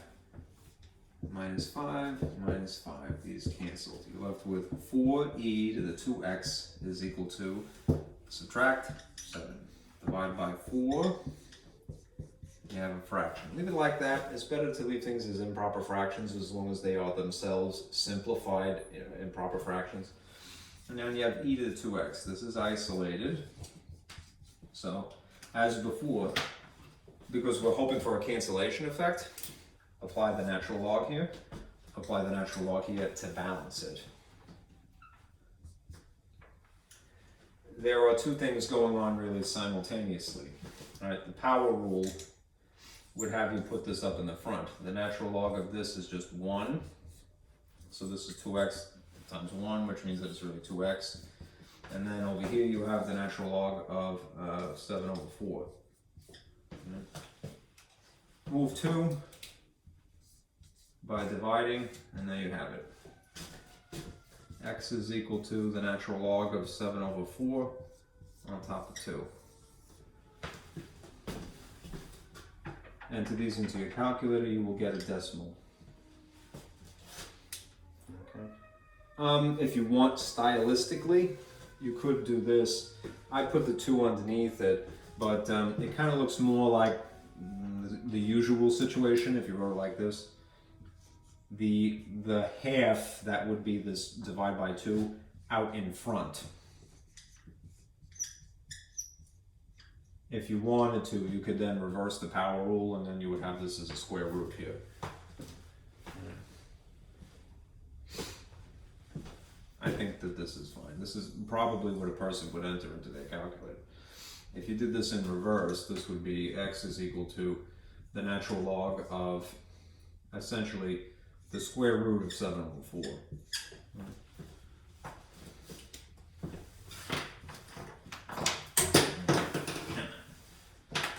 Let us see what you get. Right. If you hit natural log, 7 divided by 4, close the parentheses. This is the argument here, divide by 2. Let's see what you get. 0.2798. Alright, in theory, if I had the half up in front, times the natural log of the argument 7 over 4, same thing. If you had the natural log of the square root of 7 divided by 4, and even that could be simplified, right? Because in theory you could simplify the 4 here. I'm not going to do that, but it is possible. Same answer. All right. Cool. All right.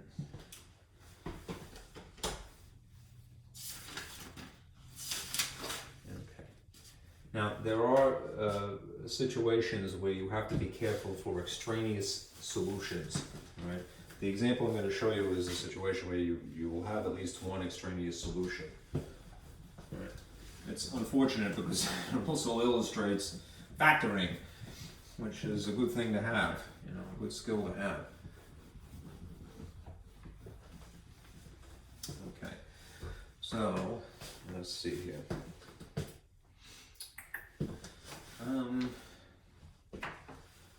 Here's something to remember.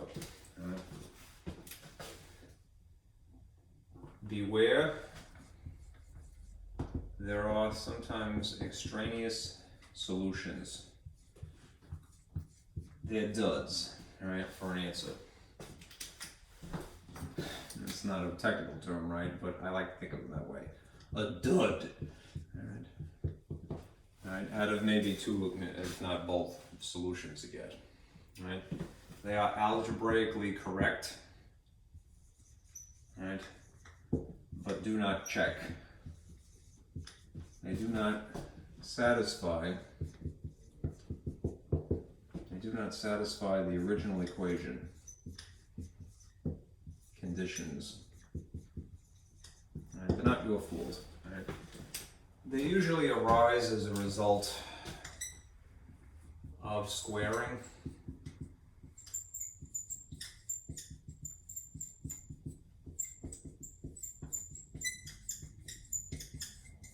Or multiplying or dividing by a variable. Right. Really, whenever you have extensive manipulation going on, it could be all flawless algebra and arithmetic, and again, it's not your fault, right? These just exist, right? But these are the two culprits usually, right? Squaring something or multiplying or dividing by a letter. Right? What's going to happen in this case is, I don't think either of those things actually happen, but you nonetheless are going to get an extraneous solution. Here is the problem. E to the 2x minus e to the x is equal to 56. This is a good candidate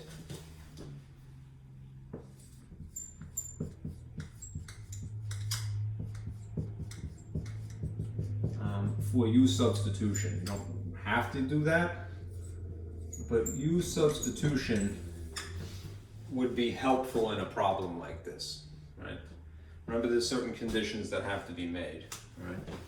If you're going to use U substitution, which is basically just not to get distracted by a lot of detail, it's more or less simplifying until the point that you need to include the complicated portions of a problem. These are the conditions you want. You want something that basically looks like a trinomial.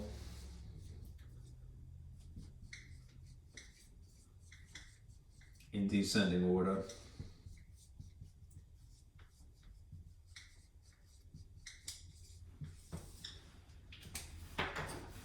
And there are nothing but the same bases involved. The first term and the middle term. And the third term is a constant.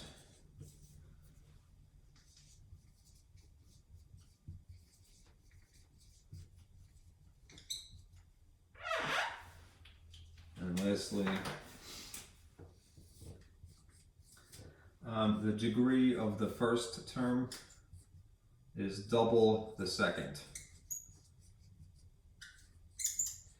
Now, let's check. This doesn't quite look like a trinomial, but if I did this, if I manipulated it a little bit, that is, if I brought this 56 over to here, it's a positive, and if I moved it, I would subtract 56. I have nothing to put it underneath that would be similar enough, but for the sake of space, I'm going to write it like so. So you have e to the 2x minus e to the x minus 56, and on this side it's equal to 0. You might be wondering, well, geez, why are you doing this at all to begin with? I really should have mentioned this first, so I'll go back to it now. This is a situation where I have a base e, right, but it's kind of complicated. I have two e's, right? And even if I move this e over to here, it would still have this buddy that is the constant 56, so it's really not so cool. This is a situation where you might try factoring, right? And it will factor, but this just so happens that you're gonna get a dud in here at the same time, right? So we're gonna try factoring, and you know when you factor, a lot of times you use the zero product rule. At least if you can get it to this point where it is set equal to 0. So far so good. Pardon me.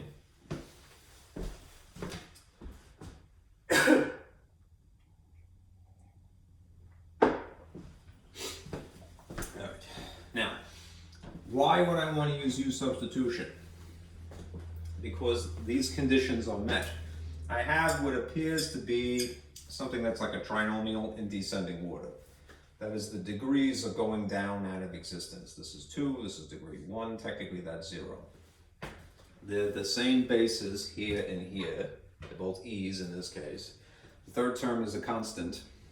And the degree of the first is apparently double that of the second term.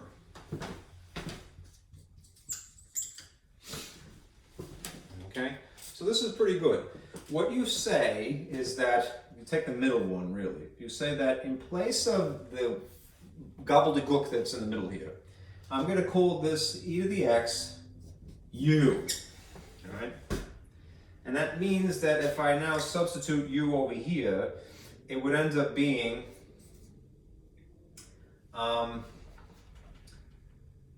u squared. Okay. If e to the first degree, that is just e to the x, is equal to u, then since this is really e to the x, all right, that times that would be 2x. Right? It is less complicated looking when just this one feature of u. So I'm going to rewrite the problem, all right, using u's, just because it will be easier to factor in theory.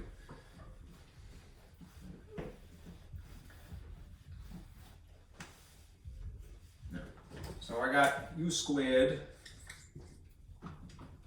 minus u minus 56 is equal to x, 0. This is a trinomial. Typically when you're factoring, you end up with a binomial sitting next to a binomial. This is a tri, this is usually a bi and a bi. Right? And since this is u squared, like if it was x squared, you'd have an x and an x. Now you're gonna have a u and a u. All right. 56. Think of the factors that make 56, right?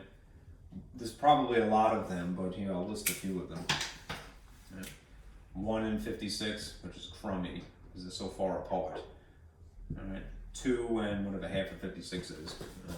2, 1, 28 apparently. 3 is not a factor because of the rules of divisibility. If I add these, I get 11, which doesn't divide nicely by 3. Therefore, this won't divide nicely by 3.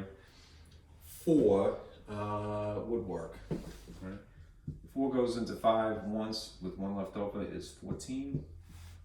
5 doesn't work because it doesn't end at a 5. 6 doesn't work because 3 doesn't work. 7 and 8. And that's it. It's those two. Right? Realistically, I probably would have just went right for that, but you should run the gamut, right? Check the bunch of them, right? Whatever the sum of the difference produces a 1, right? It would be these two, right? 8 minus 7 would give you 1. Make sure that the signs are correct. It would have to be a larger negative magnitude and a positive. One of each produces subtraction. That causes things to shrink, right? And now I have this. Since this is set equal to 0, I can now invoke the 0 product rule.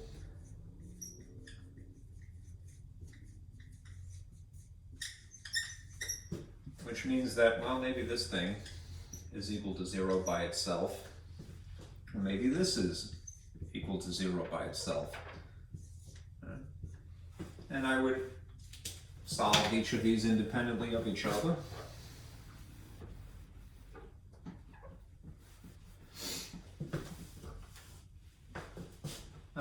Via subtraction in this case. U is equal to negative 7. And in this case, via adding, that's 8. And the line. This would be U is equal to positive 8. Right? Again, the benefit of employing U substitution is just not to get distracted when you're attempting to factor. It makes things a little bit less complicated looking, temporarily so. Okay. Now, I'm going to have to back substitute at this point because we're still looking for x, right? And this is e to the x is what really u stands for. All right? Here's where things get interesting. If this u is really representing e to the x, then that means that one of these solutions is e to the x is equal to negative 7, and the other one is positive 8. One of these, a little red alert should go off in your head, right? Be suspicious, right? The one that is negative, be suspicious, because there's a negative here. If you remember graphs of exponential, and it's not anything more complicated than e, all right, what do they look like? All right. If this was y equals e to the x, right, you would have a graph that looks like this. Right. Are the y values ever negative? They're not, because there's this horizontal asymptote. Right?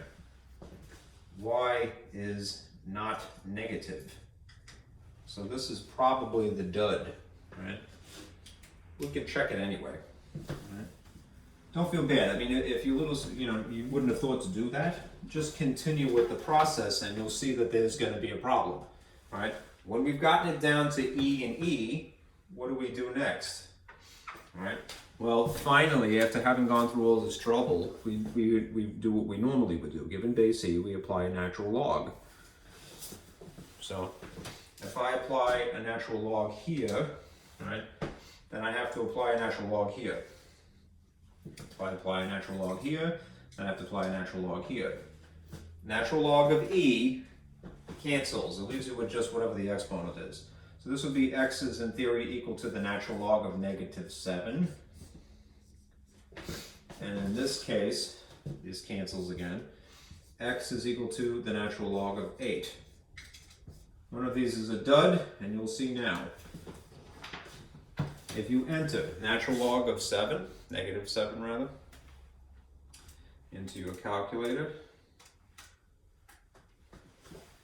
here's what happens. You get an error message. Right? Why? Because the y value, which is what this would be, the input in this case, this is a y value, this argument. Remember, these are inverses, right? Right. -7 is a y. It can't be negative. Right? The graph does not have a negative y value. Right. So this is the dud. Right? That's the extraneous solution. Right? This one is totally fine. Right? If you have the natural log of 8, you'll see you get an actual answer. 2.0794, right? So this is good. That's extraneous, that isn't. All right. All right. You should probably be a good sport and then check, but that's fine. All right. All right. Now, I've spent all this time on the exponentials. Right? There's a lot of these situations. Let's talk about when you start with a logarithmic equation. The sheet that is available, there is one little extra thought here. You may end up having to factor first. I put a little thought balloon on the printout that you have access to.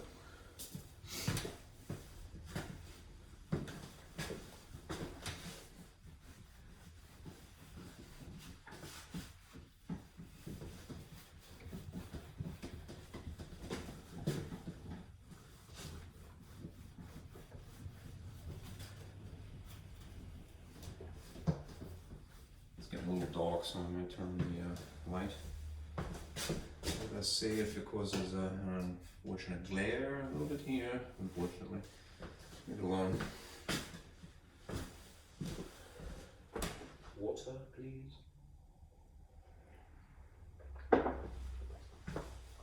Okay, so now we have log equations. Log equations, as opposed to exponential. We're going to start with a log. So, and it's pretty obvious, you see this chunk.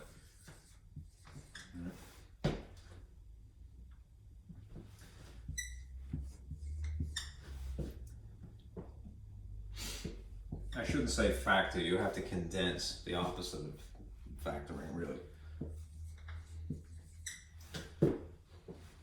2.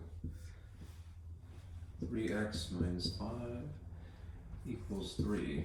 This is an equation for sure because it has an equal sign, right? Again, good rule of thumb, you may need to condense first.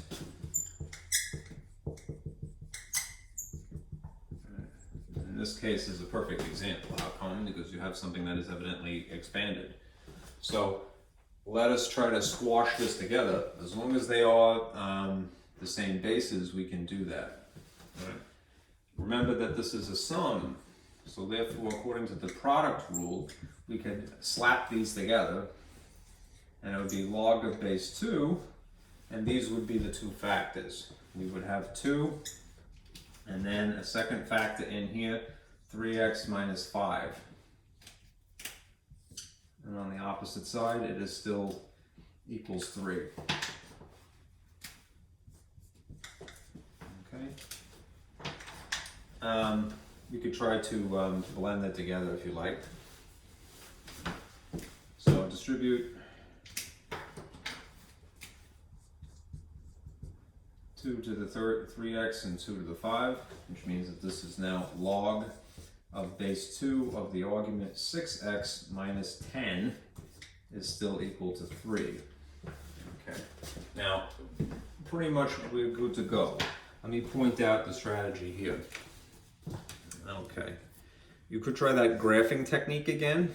All right, where you set both sides equal to y and look for a point of intersection. All right, I'm going to do this. Given the same type of log, all right, we could maybe get them to be that would have a log over here. We only have one, all right? You could use the one-to-one property. In this instance, I have log and then there's a number on the opposite side. So what am I going to do? All right. I'm going to attempt to translate into exponential. All right. I've also used the properties of logarithms, which I've done first, really. All right. And the inverse property if necessary. I'm going to try to convert this to exponential form. All right. How do you do that? Remember, when you convert to exponential form, this is not a technical term, of course, but draw the jelly bean. All right. Remember that jelly bean. All right. You link together. This is a really elongated jelly bean. The base here and the number that is here. The base is always a base. Right. Convince yourself of that, you can get pretty far. All right? So that means that this is the base 2 to the third, and then you read it counterclockwise. Whatever is the argument here, that is what the opposite side will be. So this will be 6x minus 10. Now I have an exponential equation. Right? And there's just an x value exposed, and I can simplify that. I need the space, so let me clean up a little bit here. All right. I'm going to write this up here. If you have 2 to the third is equal to 6x minus 10, what's just 2 to the third since it's a regular ordinary number? 8 is equal to 6x minus 10. Let's manipulate it. We'll drag 10 over to here via adding both sides for the sake of consistency. This is 6x is equal to, the outcome here is 18. Right? Just because it's in the way, let me erase this. Okay. How do you solve for x? Isolate it, move 6 via opposite operations. If it's being multiplied, you divide both sides. That means that x is equal to 3. Okay.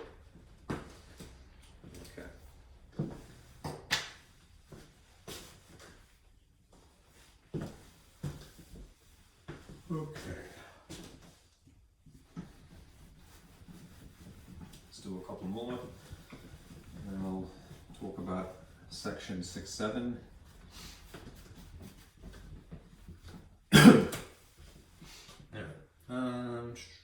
Let's do this.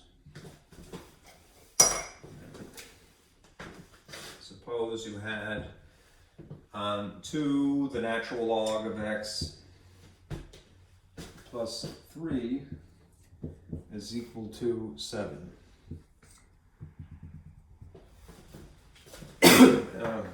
So I'm choking again. Let's look again at this. We don't have logs on both sides. We have one log on one side. All right. So let's try to isolate the log. Okay. Move this 3 over.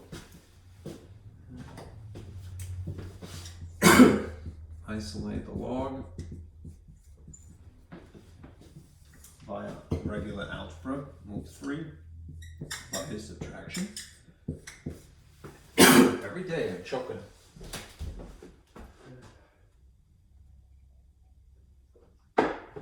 I haven't figured out what it is yet, and I can't tell. I thought it was my mouthwash that was killing me. I thought it was my tie, my shirt. Maybe it's these markers.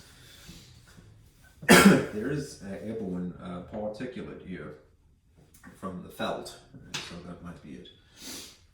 Anyhow, I hope not to die on camera. You can't help me then, but it won't get uploaded anyhow, so no death. 2 natural log of x, you have to find humor in things, you know. 7 minus 3 is 4, right? Move the 2 via opposite operations. Natural log of x is equal to 2. Okay, now here's where it gets interesting, right? We're going to apply the inverse property, right? It's a little disguised right? But here, let me show you, right, from the first page. Remember, what is true about inverses, right? When you have a log, all right, and these are the same, all right, that is essentially an exponential function embedded inside of a logarithmic function, and they have the same bases. They're inverses, all right? All right, and they cancel essentially, and in this case they would leave you with whatever the exponent is. So it will be x if there's an x here. What's going to happen now is basically this version of the inverse property, where you have, there's a base, and then it itself is raised to a logarithm. If these are the same, the base here and the base here are the same, all right, the argument is what the outcome is. This is like having one function inside of another function that are inverses. They produce an x. Okay, so going back to my strategy here, all right, we want to attempt to translate this into an exponential function. Being that it is a natural log to begin with, let us say that I raise this to an e, or rather I put e as the base here. And then I would have to do the same thing here. All right. Being what it is, inverses, there's a cancellation effect. All right. That leaves you with basically just x. Right? And now you have e squared, which is kind of a weird number, but it is a decimal. Remember, e is 2.71 something into infinity, Euler's number. So if you have e, let me turn this on. E. Here's regular e, right? 2.71828182 whatever it is. It doesn't follow a pattern indefinitely. At least not the same pattern. If you want to get e, incidentally, on my calculator, it's written in blue font, right? Blue script. Yeah. It's behind the plus of the division symbol, so you would have to hit second first if you want to get that. So e, and then caret, and then 2, and then you would see you have double that. Well, it's squared, so 7.389 looks like. Okay. Probably if you left it like that, it's preserving the infinity, so it's a better answer, even if it seems like it's not that useful. It's accurate, right? All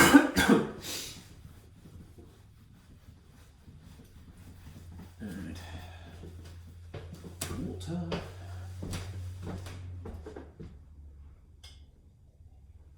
I hope I'm not going to end up with mesothelioma like that lady on the commercial. Alright, shouldn't kid about that, but nonetheless. Okay, 2 more of these and then we'll go to section 6-7. Alright. If you have the natural log, this is starting to die now, right, of x is equal to 3. Right, this is a good candidate for graphing. Let's try the graphing technique. Right. Remember, what we can do is we'll call this y1 and we'll call this y2. Right, and we're going to look for the point of intersection.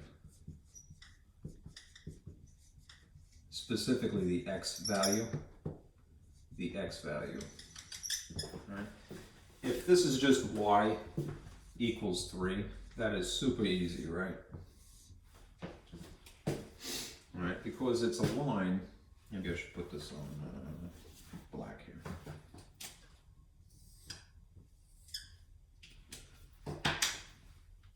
If you have y equals 3, you have a horizontal line, y equals 3.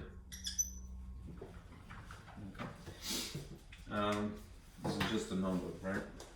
If you have this, it's a logarithm, right? Exponentials go like this, right? Remember, logarithms run like this, right? This is exponential. This is logarithmic, right? So you would expect something that looks like that, right? Which means they're probably going to cross at some point. Right? This is the natural log of y equals the natural log of x. Right? There's going to be some point. Right?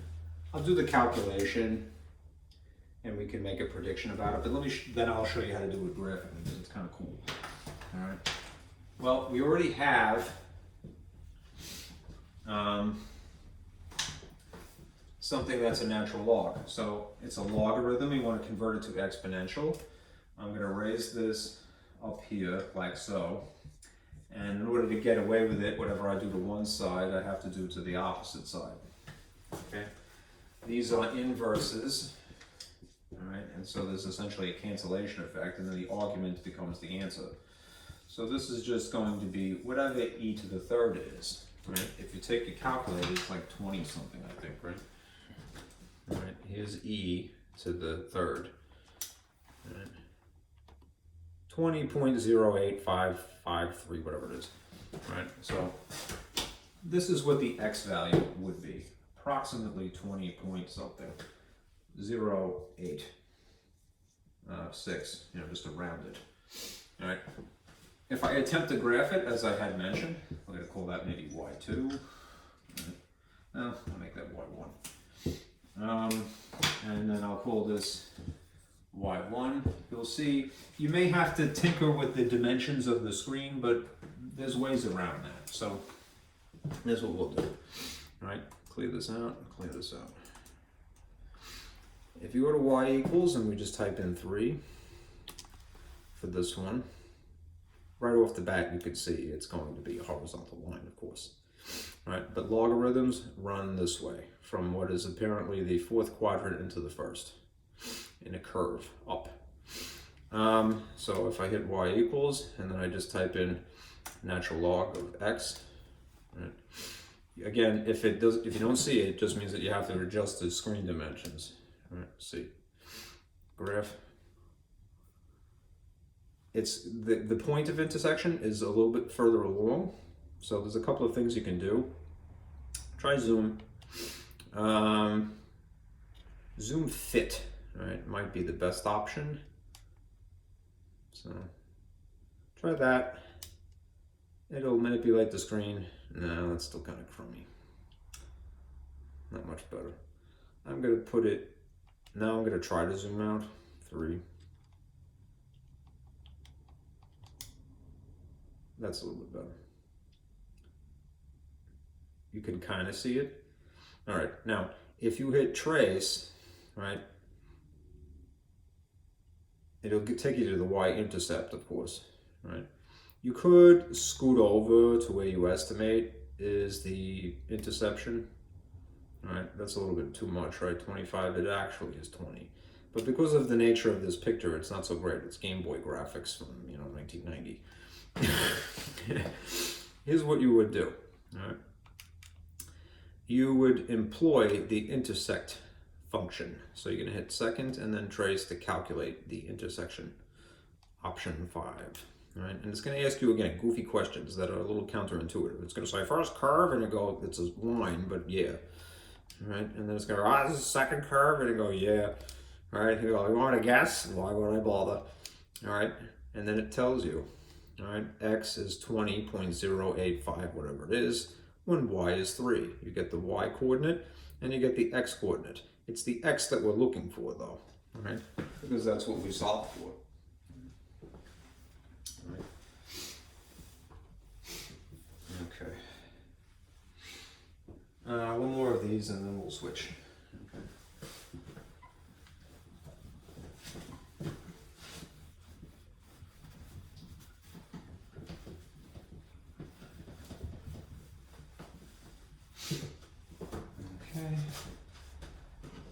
Here's another one where you'll have finally, logarithms on two sides. So I can illustrate that last point. If you have the natural log of x squared, and it might be in parentheses, that it's super important. And then over here you have the natural log of 2x plus 3. Okay, now, let me point to this again. When you have a logarithmic equation and you have logs on both sides, right? And they're the same type. There would be one-to-one, right? There's a one-to-one property for exponents, right? And there's a one-to-one property for logarithms. When you have the same type of logs, one on each side, right, the arguments can be their own equation. That is from basically this point here. The one-to-one property insofar as logs are concerned. It just happens to be a natural log in this case. If you want to put it as log and then a base e, that's totally cool. Nothing wrong with that. All right. Anyhow, there are some tricks you could pull here first. Let's just go with one-to-one. These are the same. These are both base e. If you like it like that, it might make it more obvious. All right. So if they're one-to-one, the argument here could be set equal to the argument here. X squared is equal to 2x plus 3. This is quadratic, right? Which we've done ad nauseum at this point. So why don't you pull the ordinary tricks, which is to try to make this look like a trinomial. Pull these parts over here. In which case you would have x squared minus 2x, because it's positive. And then this 3 would also be a negative 3. And now it is set equal to 0. Perhaps this is factorable, being the quadratic. It would work, actually. Usually a trinomial ends up being a binomial sitting next to a binomial. So barring some more complicated technique, you can probably get away with just, brute force here. This is probably x and x, and this is probably 3 and 1. And if these are going to shrink, I need subtraction, which means I need one of each sign. The larger magnitude would have to be negative for the outcome to be negative, and then we need a positive. Okay, now, if this is set equal to 0, I can use the 0 product rule. X plus 1 could be equal to 0, or x minus 3 could be equal to 0. Right? If I solve for this one by subtraction, I would get x is equal to negative 1. And if I solve, in this case, by adding, I have x is equal to positive 3. Right? Really, it would be a good habit to test both of these in the original equation and see if it balances. Right? If you get something weird, one of these is extraneous. It turns out they're both fine. All right? This will work out fine, and that will work out fine. Okay? All right.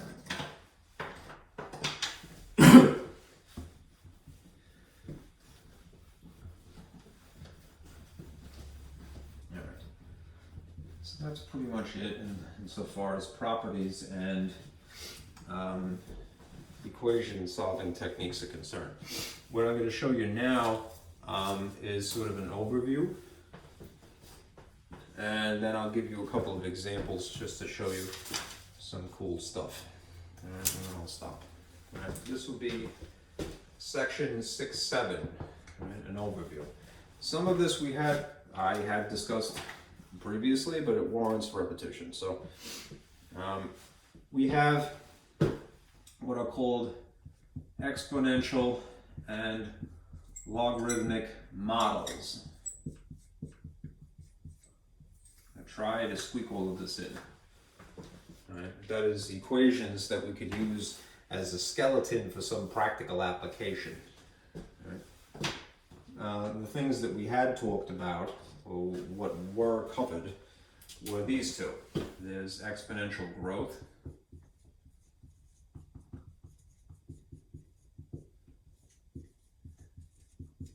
and exponential decay. These produce two distinct graphs.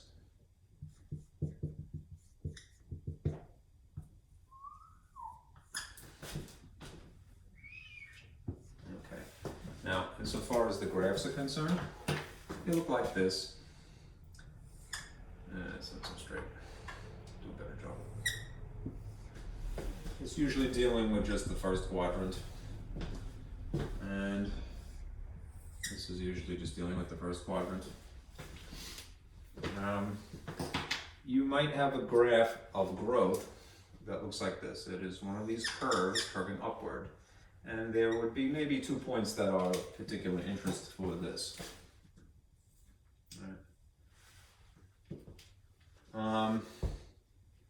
This is the model. Y equals A, some coefficient, and then E, we're going to use that for the base, and then the base raised to the input value, and then a coefficient of that input value. Save this. Very useful. If you had a decay instead, which would look like this instead, right, this would be the model. Y is equal to, that writes so much nicer. A is equal to B, and there's an X value, pardon me, E. And there's a B value, but there's one little distinction. The coefficient is negative. That causes the decay model. I may need to turn the light now. That might be a little bit better. I think what I should do, because this is important, I'm going to darken this. So it was correct, I just feel like this writes better. E. E. Okay, there you go. These things in blue are the models. Okay. Now, if we're using E, right, the point here is going to be 0 and then 1 for that y-intercept, right? But the second point that might be useful to be aware of for base E, right, is the point 1, and then it happens to be 2.71, whatever E is, right? That is if the coefficient is just 1, right? So as an example, if you had something no more complicated than y equals e to the x, right? This is how the model would look. It would go through these points, right? It's always going to be 0 and 1, right? If you have a coefficient, all right, that's going to change. Right? It would be 0 and then whatever a is. All right. And there's an asymptote. Y equals 0. Okay. When you have this situation, the point here is, again, if I'm just going with the dumbed down version of it, e to the x, right, it's a negative x, there'll be a negative 1 here, and then e, and this will be 0, 1 again.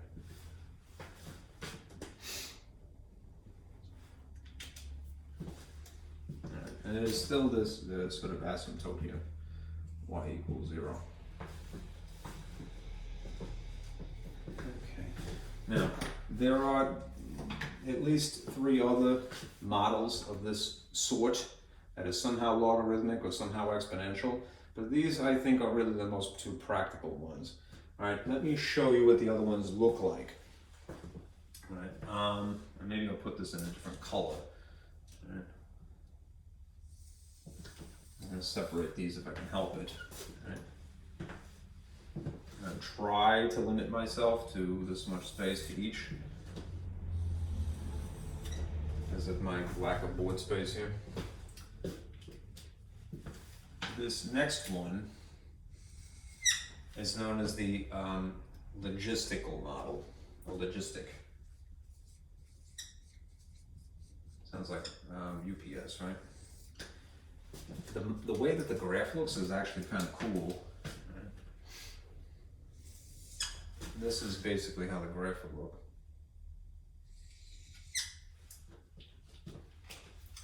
You would interestingly have 2 asymptotes, 2 horizontal asymptotes. Something like this. 2 horizontal asymptotes. Right. And the curve that you get would look something like this. Let me use blue here.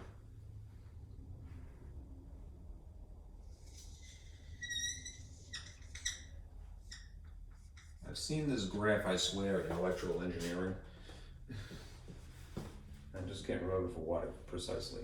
It's called a sigmoidal curve.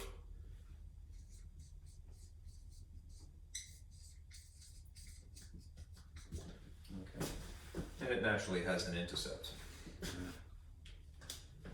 Alright, the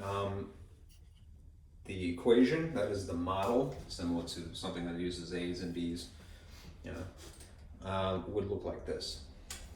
Alright, it would be y is equal to an a constant, or an a factor, over 1 plus b times e to the negative Rx. Different textbooks would favor using different letters, perhaps here and here. And I'm going to go with this. R as in rate, which means that it's probably a percentage, which means that if you had it written here, it'd probably be a fraction or a decimal. But bear in mind it's negative. Okay? And all of this would be sitting underneath the letter A, all right, as another term, another factor. Okay. If you had a specific one of these, let's just say you had y is equal to, say, 3 sitting on top of 1 plus e to negative 5, I believe it is, 5x. Right. The 3 here is indicating that this asymptote here is 3. And this other one is 0, like it usually is. Right? And this point here would be somewhere in between. So like 1.5. Okay. An example of where this gets used is if you had a culture of bacteria and you allowed the bacteria to grow under ideal conditions and then suddenly starve them, or at least not starve them to death, but they'd level off in terms of their growing and dying. The rate of growing and terminating is the same. Right. Okay. Now, over here, let me show you this one next. Gaussian, right, which is named after a mathematician / physicist.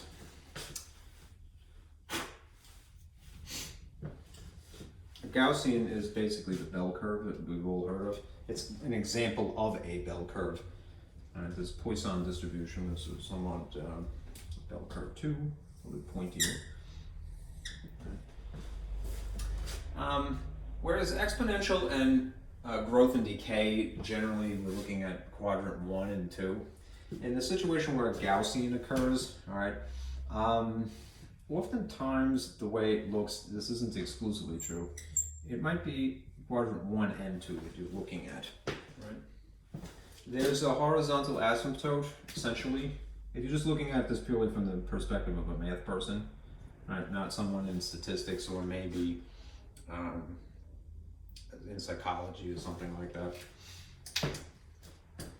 The curve would look like this. It's a bell shape. Right, and there's a point, right?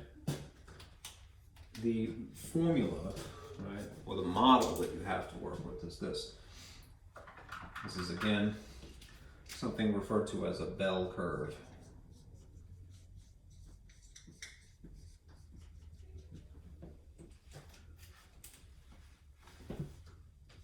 Y equals A times E, and it gets complicated.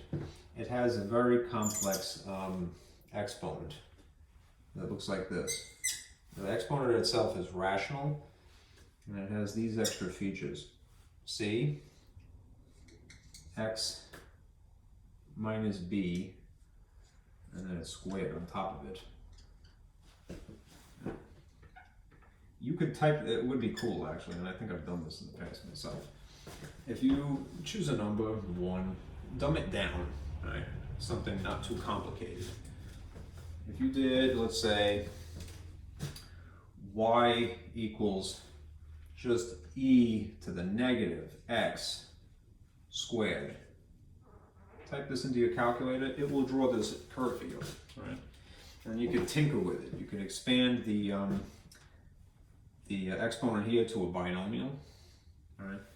And then maybe choose a denominator in that exponent, choose a coefficient, and it will be, you'll see how it manipulates. Because I think I've said this before, a biologist uses a microscope, right?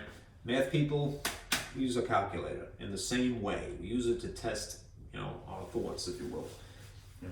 Here. If you're going to go ahead and do this, all right, I'm going to just use that easy green version of this. E to the negative x squared. It would look like that if I entered it. What you see in green here will draw this most simple picture. The simplest form of this. This is the model that you could use in black here. And here's a dumbed down version of it. Graph, I may have to adjust the screen dimensions. Yeah, it's too far away. So I'm gonna go, this is thinking too much. Zoom, let's start with Z standard. It's so unsatisfying. It's so tiny, right? Boom. You could zoom in to, that's better. There we go. Cool, that looks more like it. All right. Now again, if you hit trace, all right, it tells you automatically what the intercept is. All right, it would be 0, 1. All right. Good to know. In the case of something like this, I want to say that it's 0 and then 1.5, so 1.5, something like that.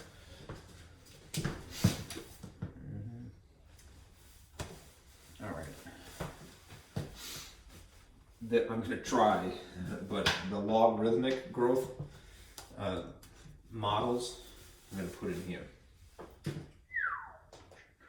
All right. There's 2 of these. At least, logarithmic growth. Okay. I'm going to say they're growth models. And there's the ones that employ a natural log, and ones that use a common log. And there is a distinction. They look, superficially they seem almost exactly the same. One is a little bit sharper than the other in terms of a curve, right? Just remember, what does it mean to be natural? It means base E, right? What does it mean to be common? Base 10. So in terms of the graphs,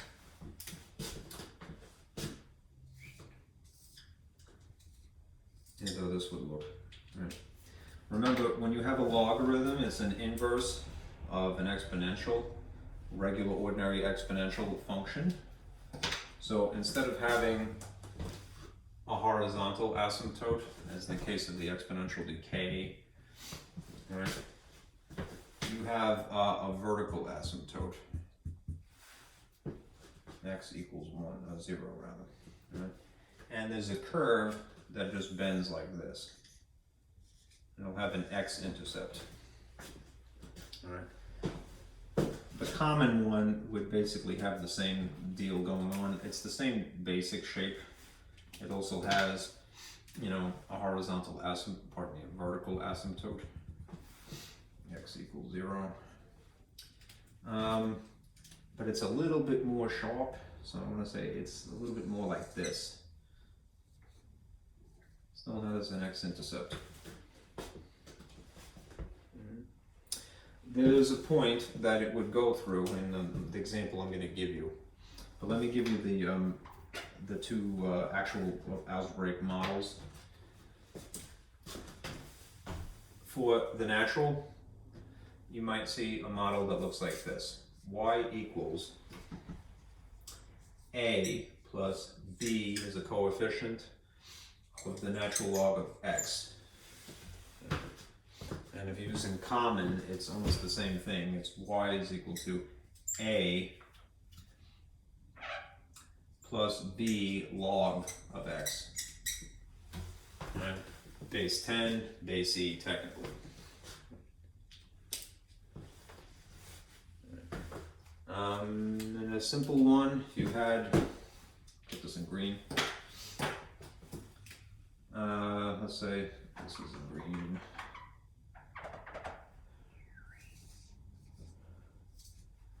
Y equals, and you could put it in a different order. Natural log of x plus 1.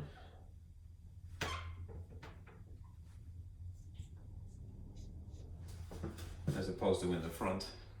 Yeah. It would go through this point, 1, 1. And if you have this one, y equals log of x, and then after it plus 1, this would also go through 1, 1. I don't like how far away that is.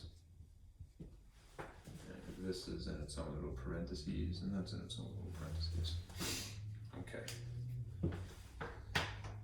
This one is a little bit flatter, it should be. A little flatter. If you superimpose them, you can type those into your calculator, you'll see one is a little bit more like this, and the other one's a little bit more like that. Okay? These are the types of models that you have to choose from. All right? If you go into biology, if you go into statistics, if you go into business, if you go into maybe chemistry or physics, a science or a business, all right? Or something like that. If you're running an experiment, all right, just realize that you have tools to choose from. All right, that's the whole point of this, really. This is one of the tools that you could use as a skeleton that may conform to whatever your experiment is. This is another one, right? This is another one, this is another one, another one, and another one. Okay? So, for right now, I just want you to be aware of them. I'm going to give you some examples, walk you through at least one or two of them, all right, to get your feet wet.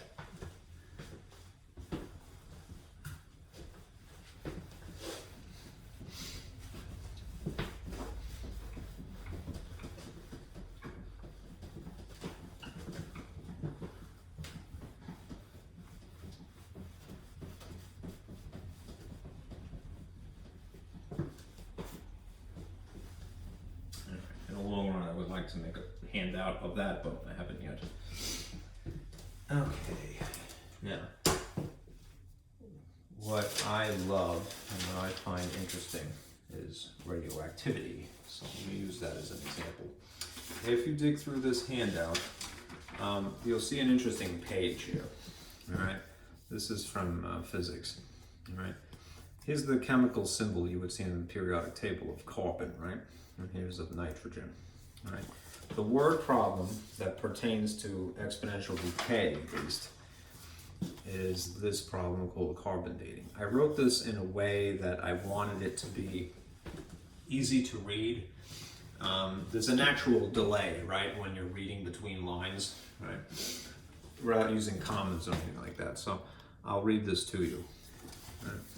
When an organism dies, the total amount of carbon-12 is stable, non-radioactive carbon, all right, in its body remains fixed, while the total amount of carbon-14, that is naturally radioactive, that just coincides, continues to decay over time without replenishment of some source of food, because dead things don't eat, right? Normally, when alive, the ratio, that is a fraction basically, of carbon-14 to carbon-12 is 1 to a trillion. That means that for every one carbon-14, the radioactive carbon, there are a trillion non-radioactive standard carbon-12s. Just coincidentally happens to be the same exponent here. All right. That's just a coincidence. To estimate the age of a fossil, scientists use a formula based upon exponential decay. Right? And basically, they compare what is to what should be, right? I.e., the fossil's carbon to the amount that is normal, right? The ratio of carbons to the amount that is normal. Specifically, they use this formula that's written here. R stands for rate. And you notice that there's an E in it, so it's exponential. And there's a negative in it, so it's a decay, right? This is just this ratio, which I had to write sideways, is the A value in the model, right? It just happens to be a fraction and a very puny one, right? Rather than just a regular ordinary whole number. All right. Estimate the age of a newly discovered fossil for which the ratio of carbon-14 to carbon-12 is this other R value.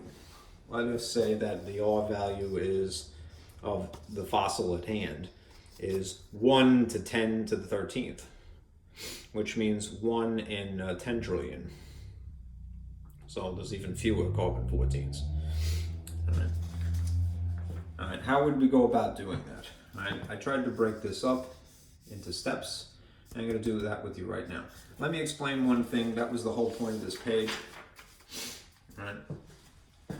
What happens when something that is naturally radioactive, like carbon-14, decays, right? It just doesn't evaporate. It turns into something else. So if you're curious, I made this little schematic here.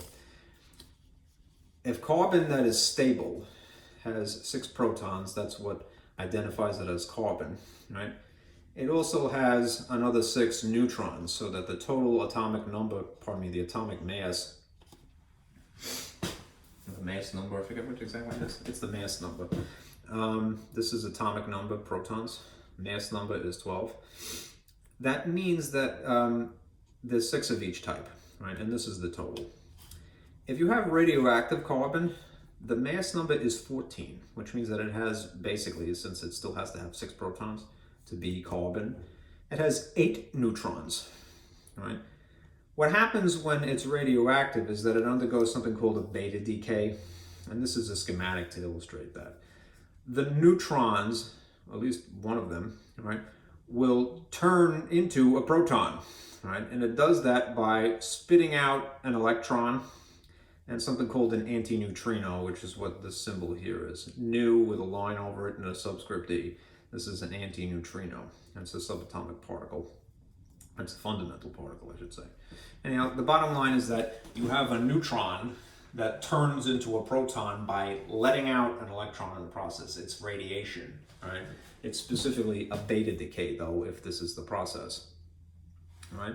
What happens to that proton is that it adds to the atomic number, and then it changes the substance from what it was, carbon, into nitrogen, the next number on the periodic table, next element. So it maintains its mass number, right? A total of 14, and it was 14. But now it's stable. It's no longer radioactive. And it is now nitrogen instead of carbon. I just think that's interesting, right? It just goes somewhere, you know. You don't just disappear out of thin air, right? Something happens. Anyhow, let me walk you through this process of this carbon dating problem, all right? To get your feet wet for dealing with exponential model, all right? The first part of this is identify the model, right? If this is exponential decay, right, and it should be, as that is actually written there, right, then this is the model that we have established. Right? Y is equal to A times E to the negative B to the X. Right? Okay. And what is given, I'm going to put underneath this, we're going to compare to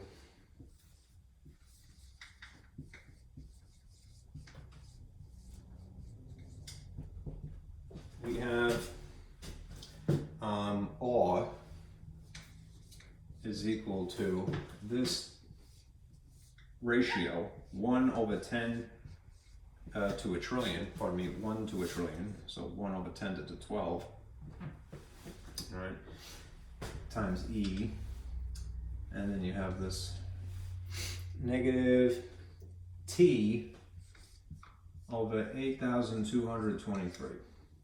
All right. A couple of things that are the same, some things are different. All right. First of all, they're both using E as a base. Okay. E is the base. Okay. It's decay because of the negative. All right. There's a negative here. All right. A, in this case, what's sitting next to it is a coefficient.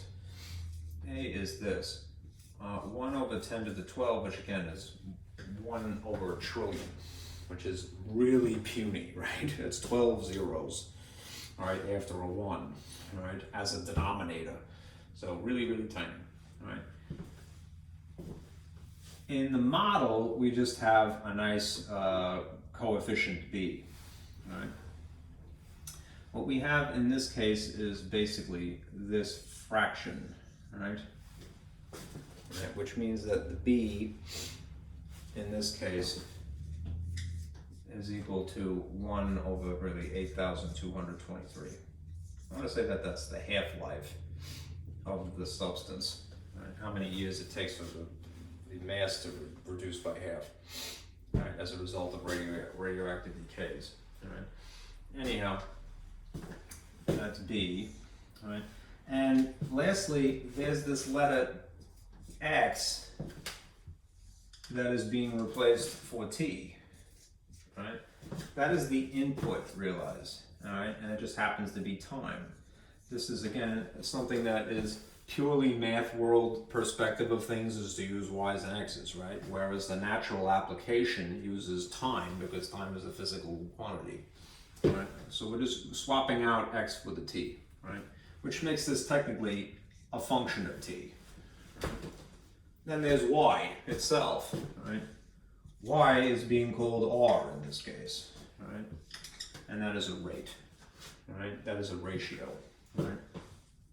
Ratio R, right? All right. Now, let us substitute, right? So I'll make this 3. If this is the model, R equals 1 over 10, that is how it's written. 2, 2, 3. The only thing that we can substitute is the value that the question is asking about. It says, estimate the age of a newly discovered fossil for which the ratio of carbon-14 to carbon-12 is this ratio, for which R is 1 to 10 trillion. So in place of R, that's sitting right here, I'm going to put this fraction. So here,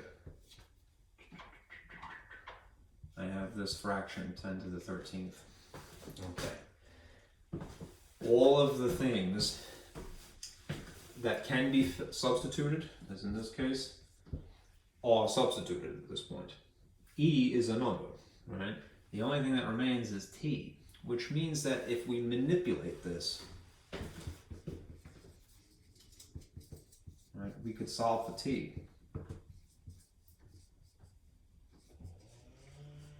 T, which is really time, right? That's really the only variable in this case. We just have to rearrange the parts in order to isolate t. Let me make some board space.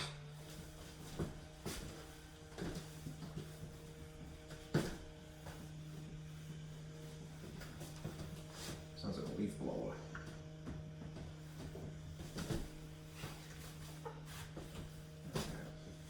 Okay. How do we do that? We're going to employ the techniques that we have been discussing to this point in the conversation, right? We're going to try, firstly, to isolate E. Right? Why would I do that? Because if E is involved, right, I have to get rid of it, right? And the only way that I can get rid of after I've isolated E is to apply the natural log, right, to it so that there's a cancellation effect. The objective of doing these two things, step 1, step 2 if you will, is so that I can eventually isolate the actual variable.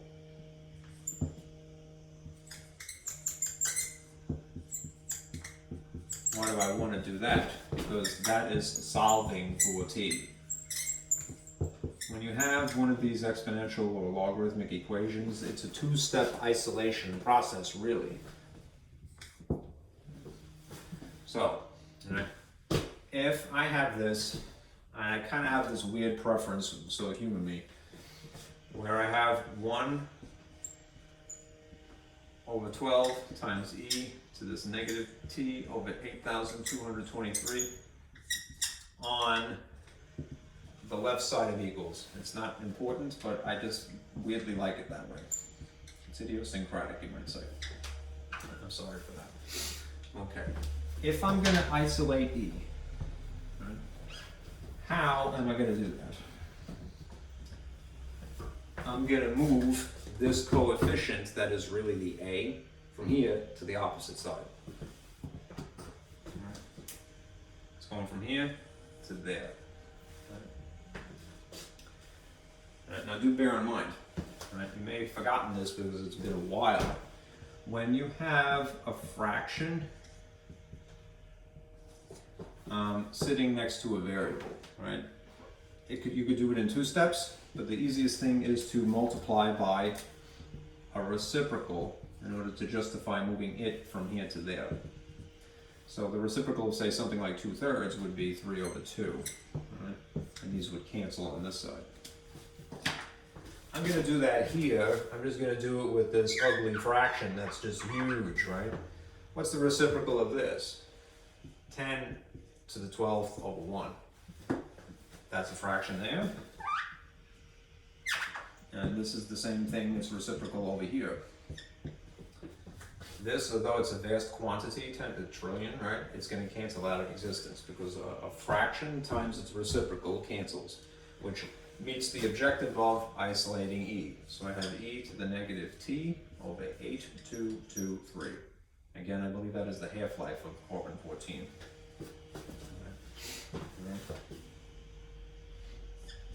Right. Now over here, let us combine these, top times top, bottom times bottom. You end up with 10 to the 12 over 10 to the 13. Right? Here's another piece of old information. All right? What happens when you have like bases? You can simplify these by subtracting the exponents, right? This handout, which I included intentionally, alludes to that, right? Remember the old rules for exponents, right? It is essentially the quotient rule. Now, normally we reserve this for the situation where you have letters involved here, right? We have x over x to the 5th over x to the 3rd is the example I have for the quotient rule for exponents. You subtract them, right? In this case, it's 10, right? But it would work just as well, right? Which means that this would reduce to 10 and then do the subtraction. It's going to be a negative, but don't be intimidated. Just say 12 minus 13 is negative 1. Whatever the outcome, positive or negative, you are never going to be wrong putting it above where the line would be. If you feel more comfortable, you could go directly to where it's going to end up being, which would be technically as a denominator if it's negative, right? And then therefore this would be really 1 over 10, right? That means you have this now. 8,223 is equal to 1/10.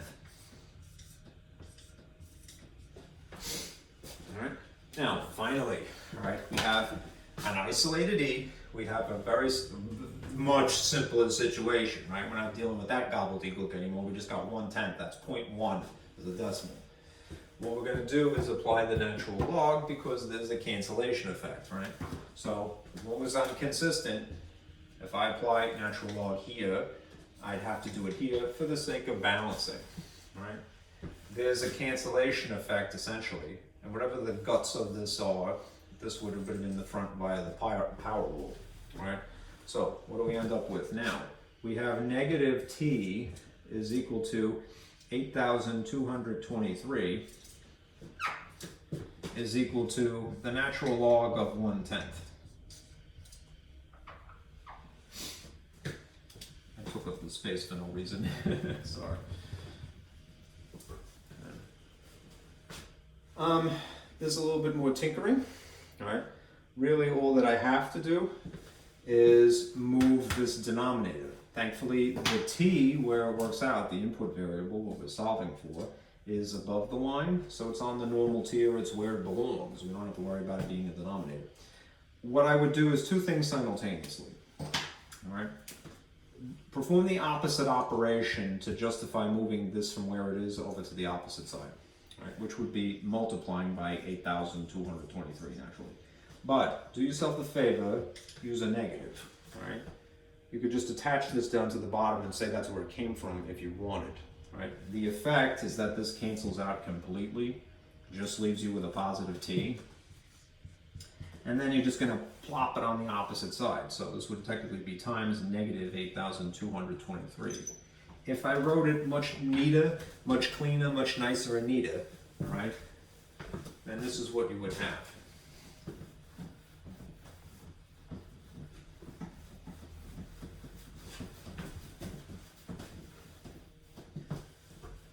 You'd have time, which is what we're solving for, is equal to, better to put a coefficient in the front of a function, right? Because it's better etiquette, pinky in the air, sipping tea. Negative 8,223 times the natural log of 1/10. Right. And now you could plug that into your calculator and it would give you how long it would take, right? Or how old the fossil is, I should say. Right. This is an estimate. Now let me clear out of here.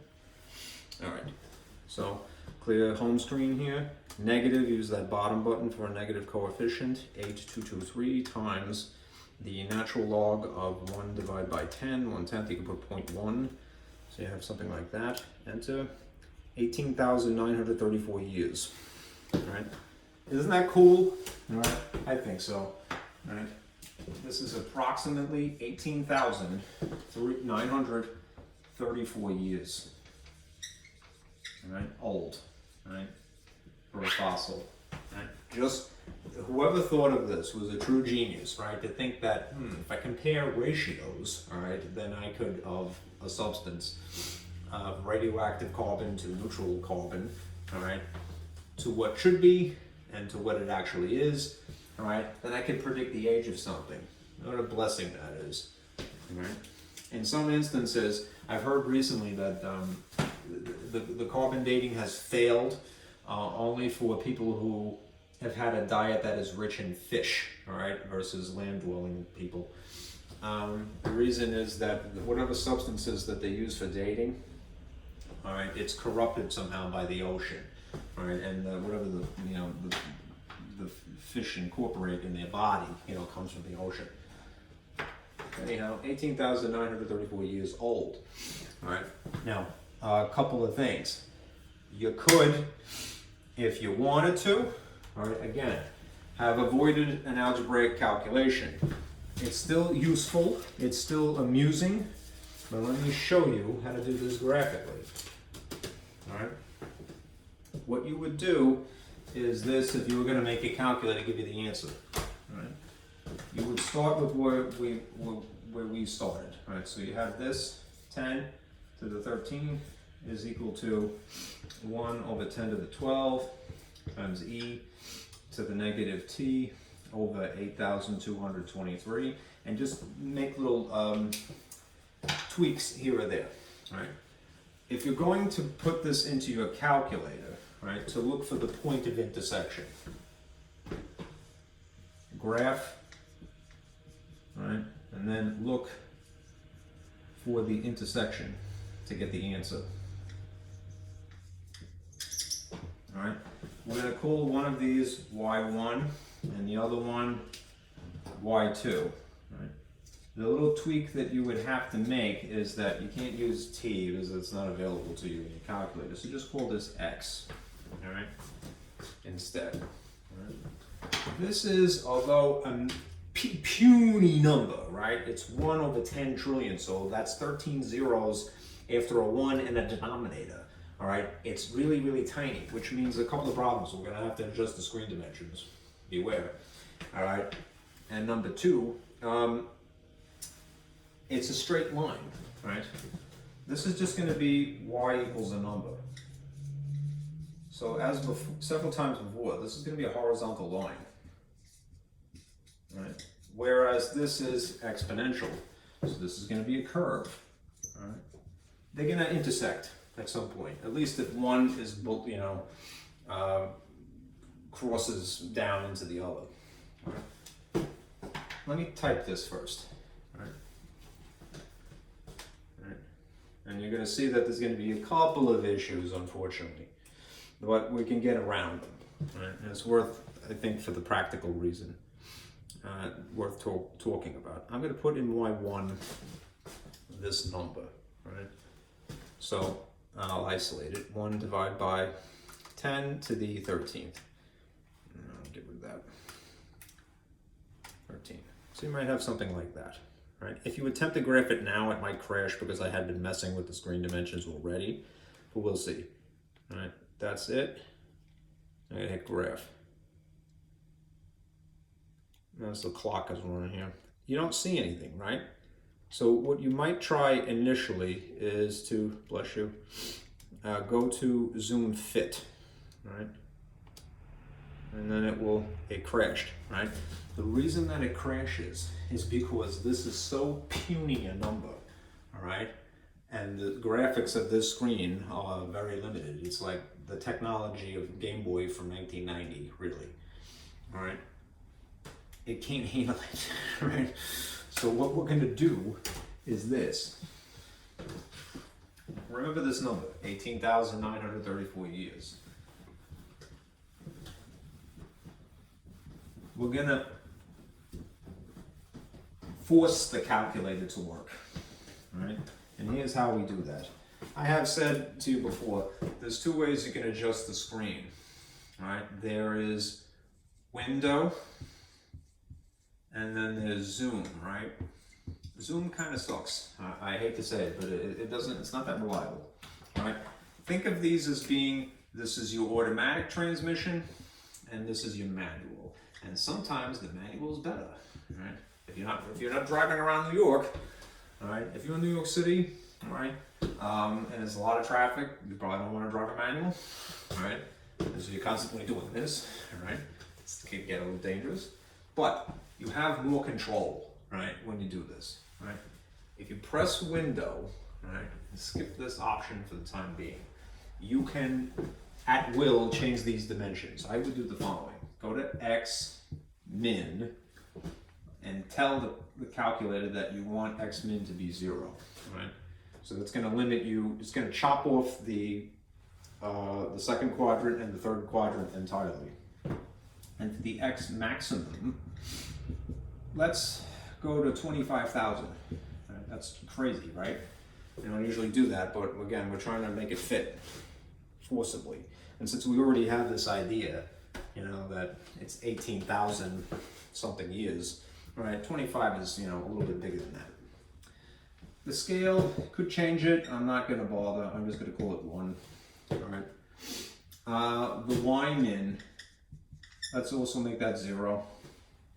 So we're going to chop off the fourth quadrant, right, and the third simultaneously. It already had been. The y maximum, right, because we're dealing with something that is so completely puny here, all right? That's really that one. The y maximum is going to be this teeny tiny number, right, which is really this, 1 over 10 to the 12th, right? So how tall the screen is not going to be more than that, right? And the y scale, I'm just going to leave it at 1. You could, maybe it would be smarter to change the scale to something a little bit better, but I've tested this out and it's totally cool. It will work. All right. Just humor me. All right. Here's my error message. If your calculator goes into convulsions, just turn it off and then turn it on again, or rip the batteries out of it. Here, window, the manual transmission, right? This is what it had done last. All right, maximum 25,000. 1. I'm just going to change this y minimum to 0. and this y max. It had attempted to do negative. This e stands for base 10, believe it or not. All right, this is also something that should have been updated, I feel. Hint, hint, Texas Instruments. All right, I'm going to just change it to 10 to the 10 to the negative 12. All right, you could put it as a fraction if you like, but that's more efficient. And it already adjusted it, right? That's exponent of 10. Pardon me, base 10. Weird that they use e, right? But it's e for exponent is negative 12. 1, and that's fine. If you scroll down, there's other stuff here. Don't even worry about it. All right, now, if you hit graph, right, it draws the line. Right? Notice it's just quadrant 1 now. All right. What we're going to try to do is now stuff this into y2, and it's going to curve down. All right. So go back to y equals. Go into that. All right. And then very carefully type in what that should be. 10 to the 12. All right. Base e. And now be extra anal retentive about this. All right. When you're entering this, put the negative first. All right. First of all, you got to get to caret. All right. So you're going to get negative. But use this negative symbol here because it doesn't understand that this is the same thing. And group this. It might seem silly, but I would be extra anal about it. All right. Put a group. All right. We're going to basically encapsulate this. So you see negative x /8223, close the parentheses. All right, I have to recover my cat. There it is. All right. X divide by 8223, close parentheses. All right, and then you're out of there. This should be fine. All right, this is how it should look. And there's anal retentively going back through it just to make sure everything is copacetic. I think it's all right. There is one error, this parentheses here. All right. I have to delete it. And then I'm going to insert a full-size one. Not deleting that. There we go. Okay. Little things like that always cause a problem, right? Here, this is the closed parentheses for 1/10 to the 12th. And that's E. This should be good to go. All right, graph. Thankfully it works. And there you go. It's slow but satisfying. And there's the point of intersection. So if you hit trace, it will tell you, you could drag it over to here. What I would do, it shows you automatically the horizontal lines equation is this. And if you scroll up, it will automatically give you the other one. Now you could drag this down to here where you estimate where they cross, but it's never going to be that the way you want it. It's always going to be some funky decimal. So what you do is this, right? You tell it to tell you. Second, trace, engage the calc feature for intersect. So that's 5. And it's going to ask you those goofy questions. Is this the first curve? And you go, yeah, okay. And it goes, this is the second one? You go, yeah. And you want me to guess? Yep. And there it tells you 18,934 years. That's the x value. And this is what the y value would be. All right. 10 to the negative 13. All right. This is down, you know, it's a tiny number. All right. It's not negative itself. It's a negative exponent, so it's a fraction. Anyhow, that's the year. All right. Granted, right? Having the foresight to choose 25 as the maximum, I did cheat. I got that from having an idea of what the answer was to begin with. But at least this can verify, right? And then when you get comfortable with it, you don't have to worry too much. It's just a point to illustrate. The calculator is great, but it's not God, you know? It's not infallible, all right? So like you want to go for Zoom, but Zoom crashes, you know, no matter what you do, right? If you tried Z standard, it would not be visible to you, right? Why? Because these are increments of 1, right? So just be mindful of that. All right, one more thing and then I'll stop. Right? The other thing is an example of population. Right? Let me read this to you. Right? This is how you would enter this on your calculator, and you could certainly do that again. But if you're starting from scratch, you don't have an equation given to you, this is more or less a process of figuring it out for yourself. Right? Remember, you need 2 points.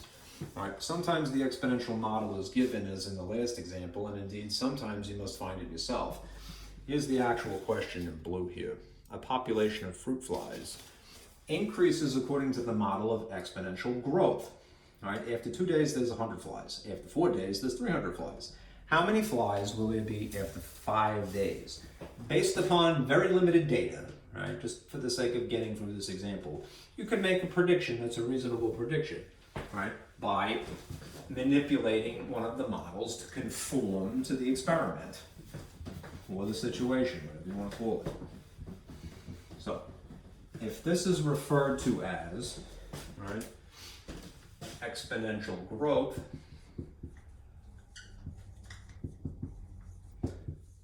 then we have this model to work with, right? Y equals A times E to the bx, right? In its most least sophisticated, simplified form, right? Some textbooks would use an R here, right? Some may change this to a different letter, K or something, I don't know. But what is consistent is that there's a base E for exponential growth of this sort, right? And the actual input variable is an exponent itself. So we're going to compare, right, the model to the description. Right? And to do so, I gave you this table. Right? We have to decide what the input is, and what the output is. Right? And there's some other categories here, what they mean in the context of this problem. And just to give it an extra thing here, I put these headings here. Normally, the input is an X, right? And normally the output is a Y, right?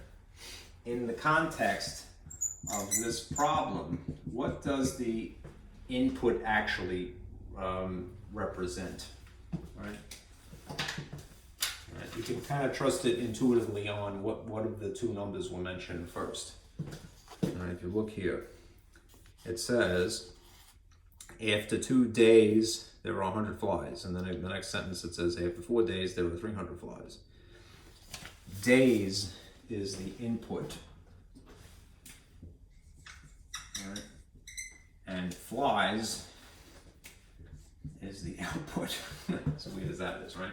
They use green for flies, right? Is that kind of that what's that iridescent sort of color sometimes? Okay. Flies.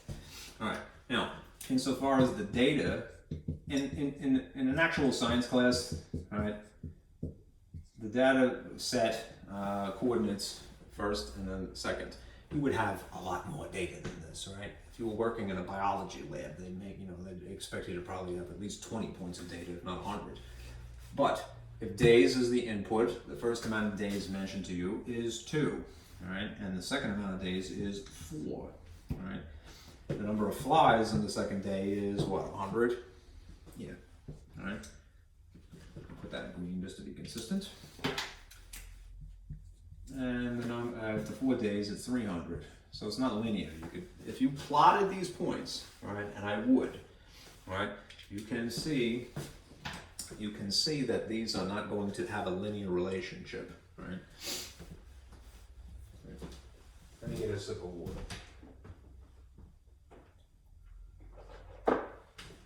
Right, now, a couple of things. I'm going to do the algebraic calculation here, all right? And then after the fact, I'm going to show you how to use your calculator to achieve the same result, right? Because it's very cool in this instant, all right? Now, I forget the class, I think it was last time, this kind of came up, all right? We were talking about a population, it was a different formula, because this is basically continuous growth, all right, versus just in general. But there was a process of trying to figure out what A is and what B is, right? And essentially what happens is that you find A initially, all right? And then it's an algebraic expression, right? And then you find B, right, by using that. And that will give you an actual value. And then you find A as an actual number,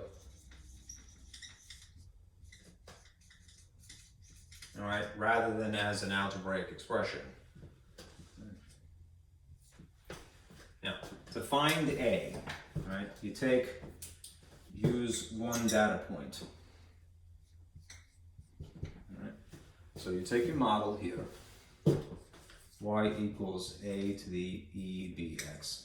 All right, and just realize that if you insert this in place of x and this in place of y, right, there would be a 2 here and there would be 100 here. All right, that eliminates at least those variables. But what you end up with is a, e, and then still b. There's a 2 in front of it now. Okay. You're going to try what you had done to this point, which is, okay, if I'm going to solve for A, I have to isolate A. I may end up having to do something with the E as well, right? In this case, let's see if I can get away with isolating A and not much else. I'm going to divide by E to the 2B, as awkward as that is, both sides. Right, and they will cancel here. And that will give me this algebraic expression for A. Right, this is going to tell me, weirdly, that A is equal to 100 over E to the 2B. That's not very satisfying, but it's usable. Right, save this. Right, this is an algebraic expression temporarily. That's in the frame. Okay, you're now going to take that and then find B with it. Which we're also going to use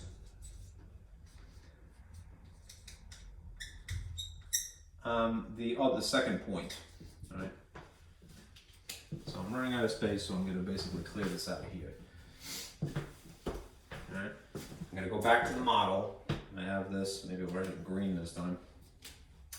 Y is equal to AE to the BX. And there's a couple of things I can substitute. I can substitute in place of A, this gobbledygook, 100 over E to the 2B. Right. And simultaneously substitute in these values. In place of this X, I'm going to put 4, and in place of this Y, I'm going to put 300. There is an advantage you're going to actually appreciate immediately. All right. If I just get rid of this parentheses and some of the mess behind it, it might be more easy to see. It might be easier. Okay, so this is E underneath this line, right? It's more or less a glorified fraction here. And then adjacent to it is being multiplied by this E, which is technically above the line, like that. So a fraction times a fraction. If I just kind of like shift this over to here, right, what you're going to see is this. B to the 4, right, over E to the 2B. Pardon me, E to the 4B over E to the 2B. This is another instance of where the old rules come back, and we're so grateful that we have them. I can just point at it. Of exponents, right? Oh shoot, sorry. Here we go. The quotient rule. The quotient rule says that when you have the same bases, and it's usually x's, you can subtract these, right, to get one figure rather than have them in the style of a ratio. Well, that can happen here. They're both the same bases, they're both e's. So if I subtract these, they're like terms, right? It's 4b and 2b rather than just 4 and 2, but they still behave the same way. The bottom line is that this is going to be e to the 2b only. This reduces as such, right? Which means, and again I'm running out of space, that this is what I have. I have now 300 is equal to 100 times this reduced ratio of e's, right? E to the 2b. I'm going to notice where the b is. The b is part of an exponent, right? And that's really what we're after. But like before, you have to isolate e first to get rid of e, and then you're going to apply the natural log, right, for the cancellation effect. So let me isolate this by moving 100, right? And the effect here is that you just have 3. That means that you now have 3 is equal to e to the 2b. And if I apply natural log here for its cancellation effect, I'm obligated to do it there, right? The effect on this side is that it would just reduce you to 2b, I like it on the left, is equal to the natural log of 3. Alright, and again, since I'm solving for b, I'm going to divide by 2 and 2. So that means that my b value is this. It's ugly because it's part of a natural log, right? But this is an actual number.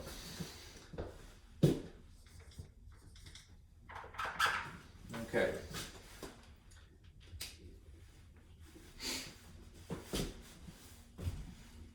Alright, I have an algebraic expression for right now. That is terrible, right? Because it's 100 over e to the 2b. But I have an actual number for b. So what I can do now is finally get a as a number.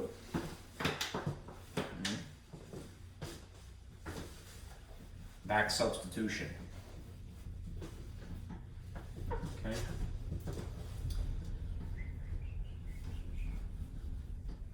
So if I take this a algebraic equation, I'm going to write it over here.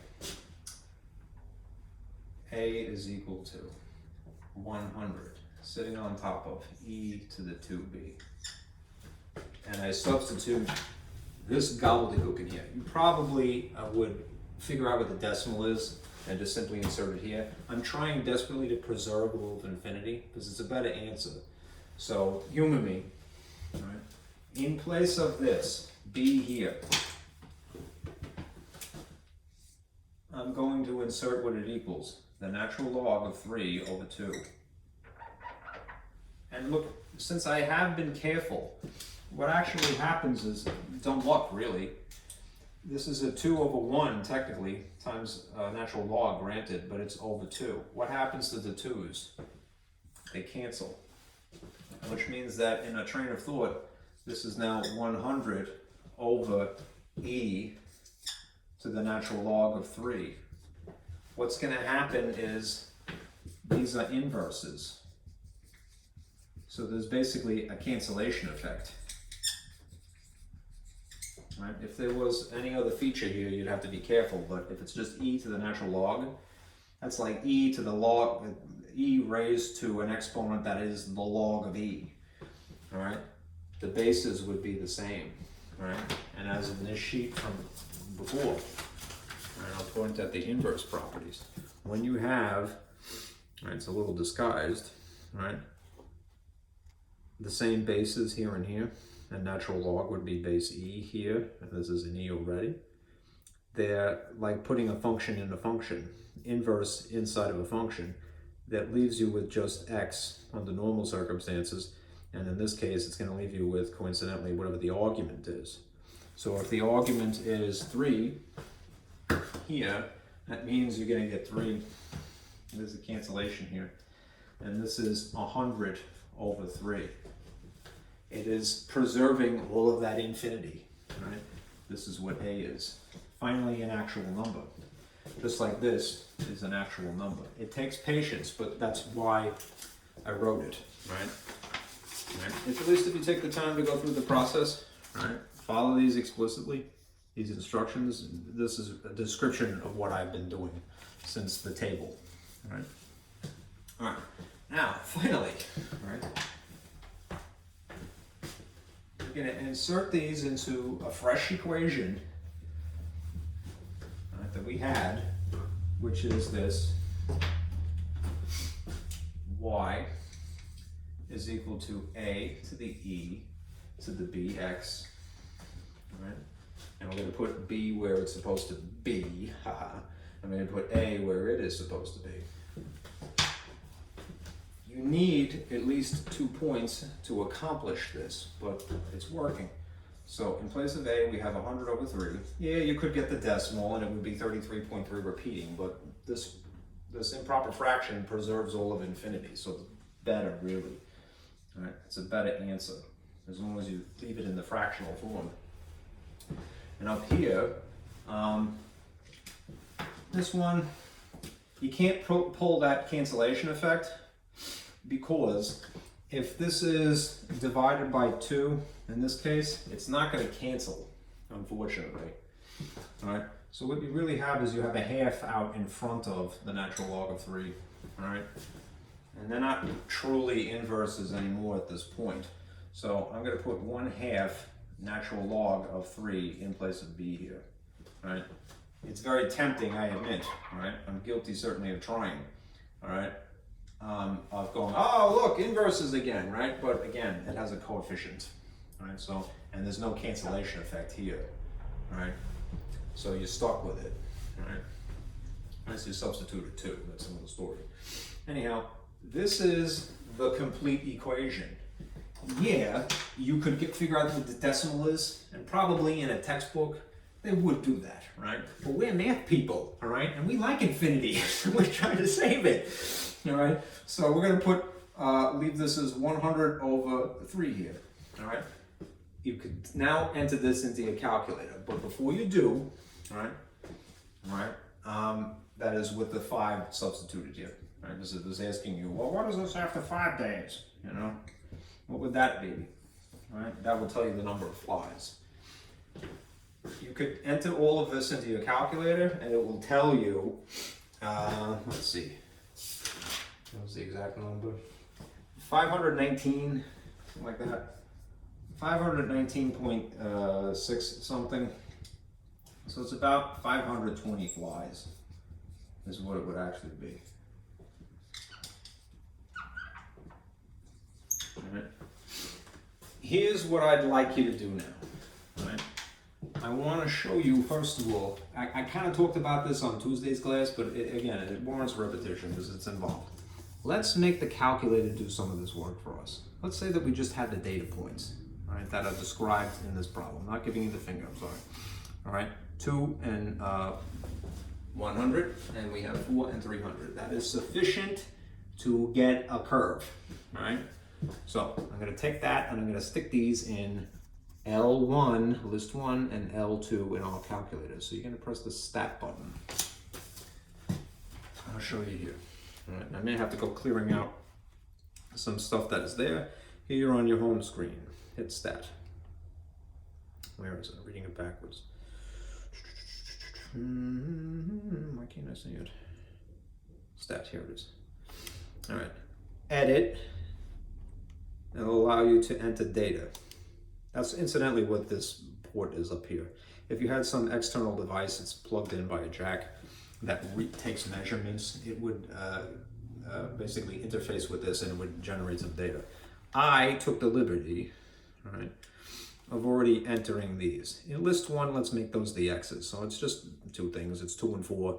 And in L2, let's make those the y's. It's 100 and it's 300 here, okay?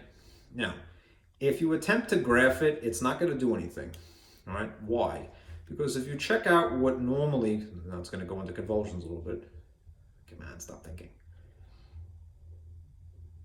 If this happens to you, and it freezes up, we have these things that are already here, and they're not drawing in an evident way because they're so tiny, because I messed up the screen dimensions, right? So let me clear those out to begin with. The other thing is that the plot is not lit, is not highlighted here, right? If you go back to stat, or rather here, if you hit the sequence, if you hit second, and then y equals, that engages stat plot. That's things that you have inputted into the calculator, points, all right? right? It's off right now, right? If you hit enter, it'll allow you to turn it on. So you're gonna highlight that, say yes. And then you could choose the type of graph. Since we're just putting in dots, this first option is best. And then this is where it's taking the information from. List 1 is automatically X's. You could change it to some other list if you wanted to, right? If you notice in blue, these things say L, L1, L2, L3. If you hit second and then chose 3, you can get L3 if you wanted for whatever reason. And these are the choice of pixels, right? I think that little hole there is fine. So now you're going to try to graph, right? You may have to adjust the screen. Probably zoom stat is another thing, but let's try graph first, right? Doesn't draw anything, so you check it and go, well, it is highlighted, so what's the issue? The issue is that it's too far away, all right? The data is, look how vast it is, 100. Or I should say, we're not too far away, we're too close, all right? We need to get this to be, on the scale of 100 or higher.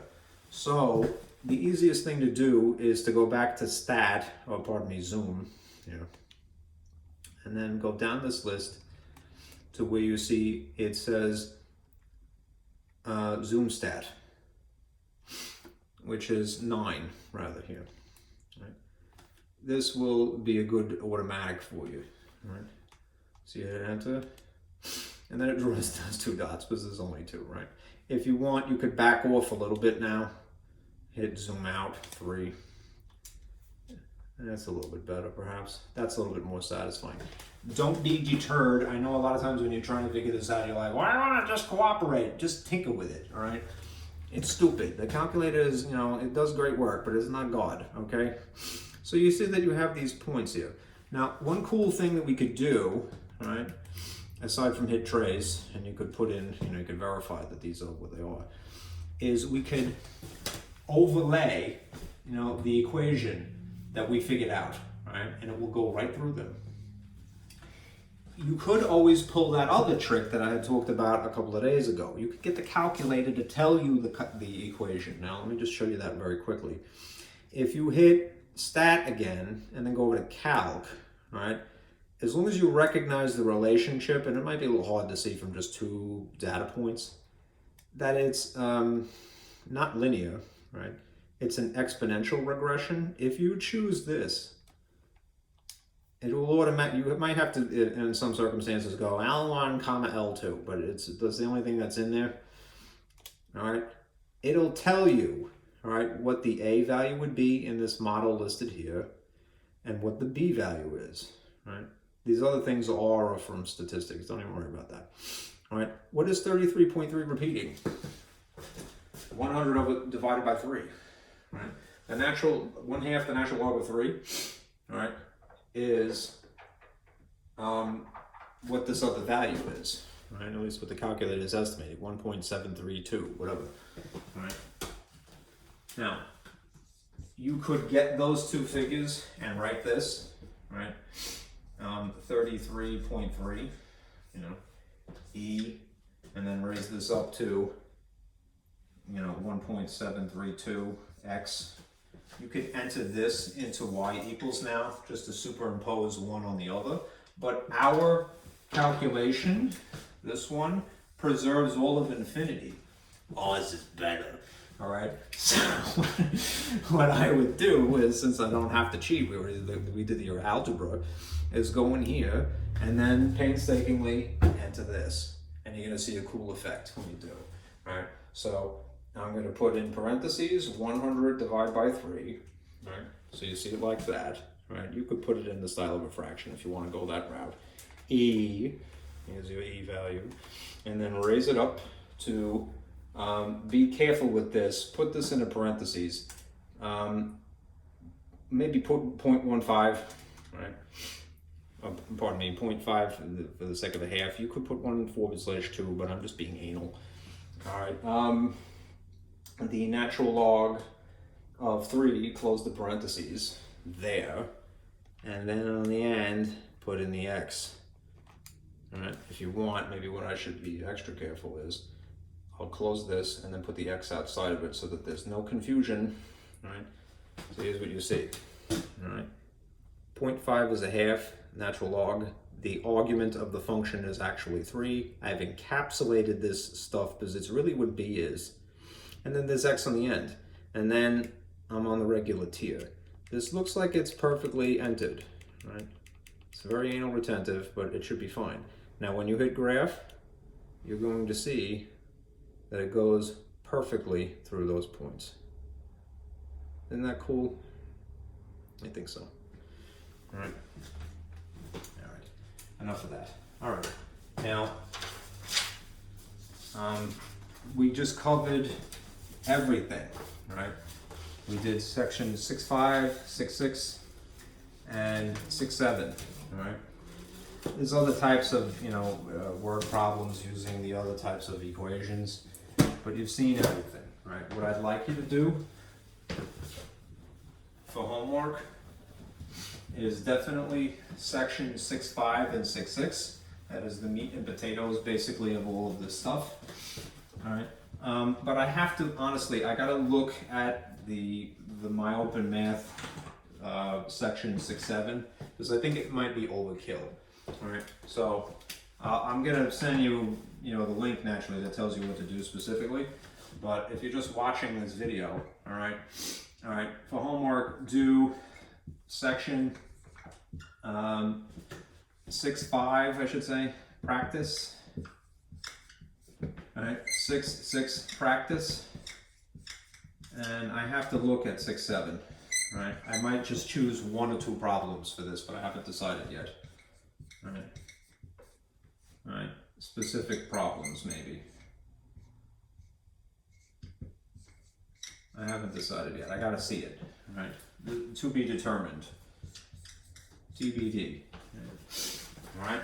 Now, as far as the calendar is concerned, as I mentioned, having gone through all of this material at this point, we're done for the next, the segment of the semester's worth of material, right? So next Tuesday, the 10th would be your second test. I already made the test, and I'm gonna upload it through announcements so you can take a look at it. I'm not gonna collect it, I'm just gonna give you the credit. What I really want you to do is just make sure you do your homework, all right? Do your homework, all right? I'll give you credit for test number 2, all right? But spend the time. This is gonna be due, since today is Thursday, due next Thursday. Okay? That was 3.5 hours. But it's done, all right? We're cool, all right? So be careful out there. Don't forget to do at least these 2 assignments. Again, I will figure out whether there's anything specific from here to do. And that's it. I will upload a video on Tuesday of the solutions to the test. Okay? You will have credit for that. Okay? Be careful out there.